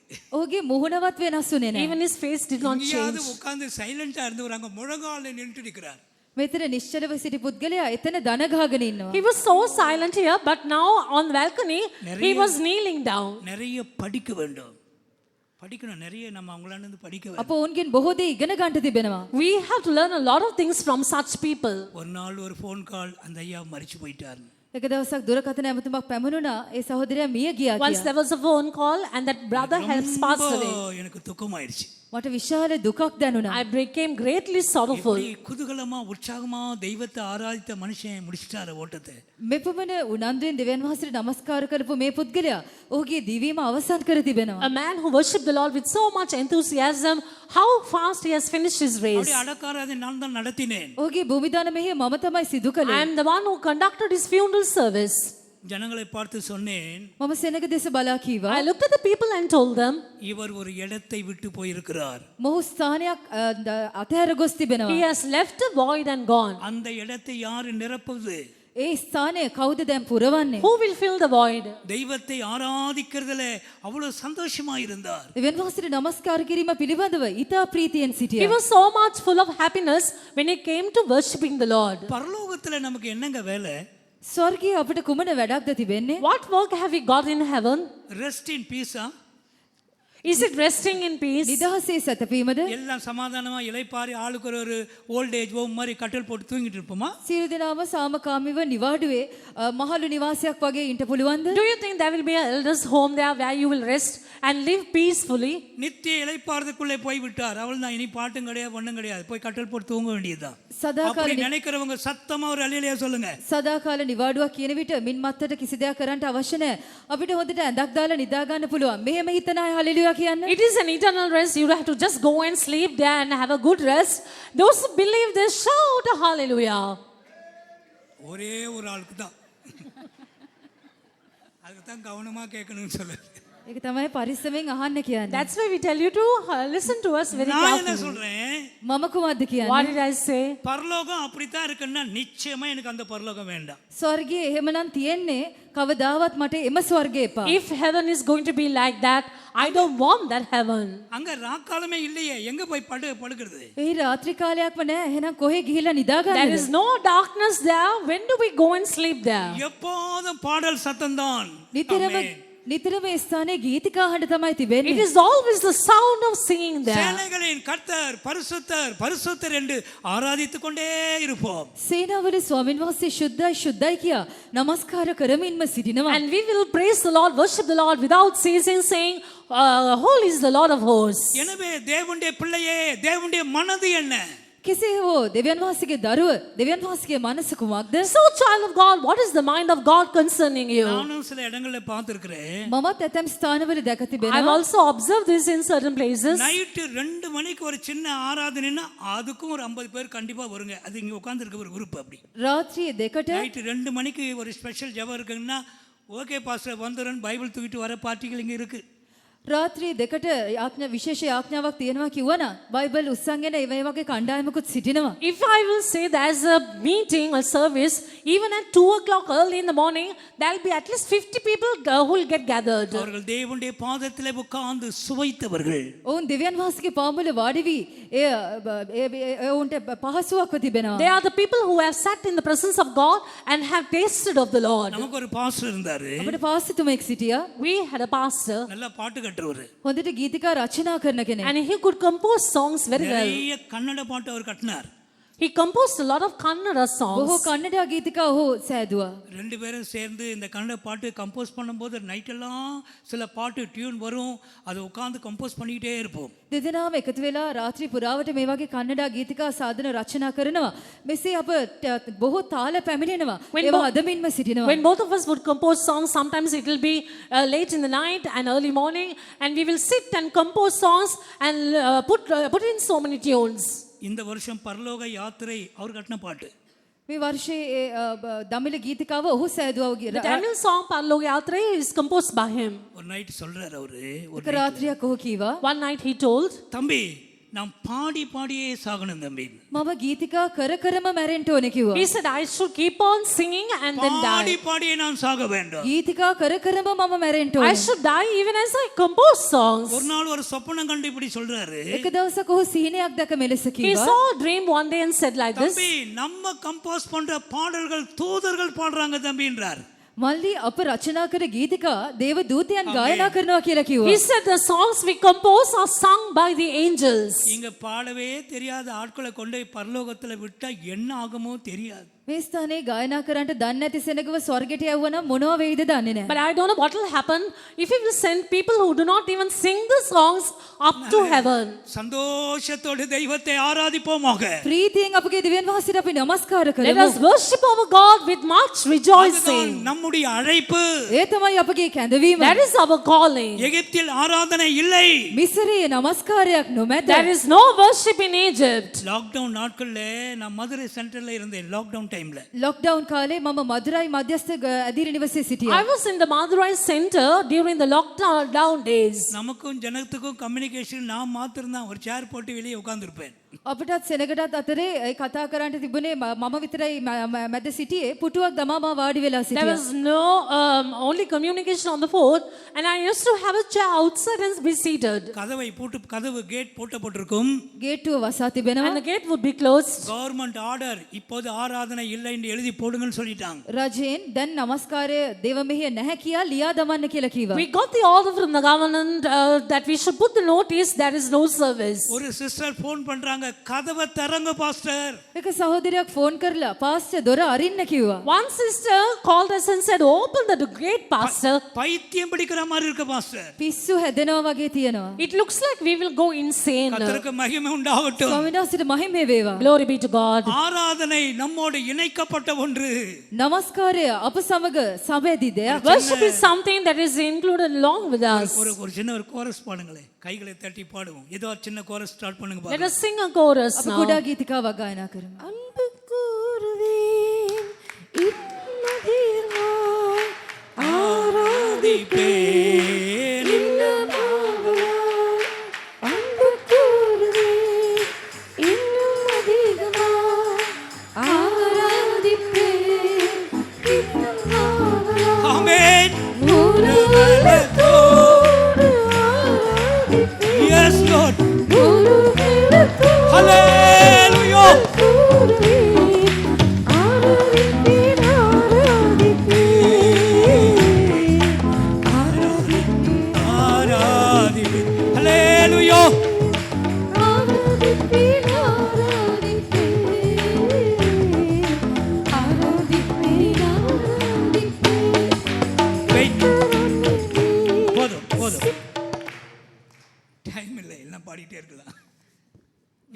enough ගායනා time. කරන්න. நான் நீங்கள் உட்காந்து போது ஆரம்பத்தில் ஒரு மாதிரி அப்படி டல்லாக உட்காந்துருங்க. இப்போ பார்த்தா அத்தனை முகமும் தெளிவாக இருக்குது, சந்தோஷமாக இருக்குது. මම දේශනා කරන්න නැගිට අවස්ථාවේදී හැමෝම මෙහෙම අත් බැඳගෙන නිශ්චලව හිටියා. දැන් බලනකොට හැමෝගෙම මුහුණු හරි පැහැදිලි සතුටින් ඉන්නවා. Everyone was looking so dull with their hands tied up, but now after singing, you look so freshed up. விடுதலையோடு ஆராதிக்கணும். මිදීමක් ඇතිව නමස්කාර You කරන්න must ඕනේ. worship the Lord with a deliverance. அதுதாங்க நம்முடைய பலன். ඒ තමයි අපගේ ශක්තිය. And that is our strength. கடைசி ஒரு 10 நிமிஷம் தரேன், மீதி எல்லாம் அப்போ பார்த்துக்கிடுவோம். අවසානයේ විනාඩි 10ක් තිබෙනවා. ඉන්පසු අප බලා ගමු. I will give you for 10 minutes finally. We will see to this matter later.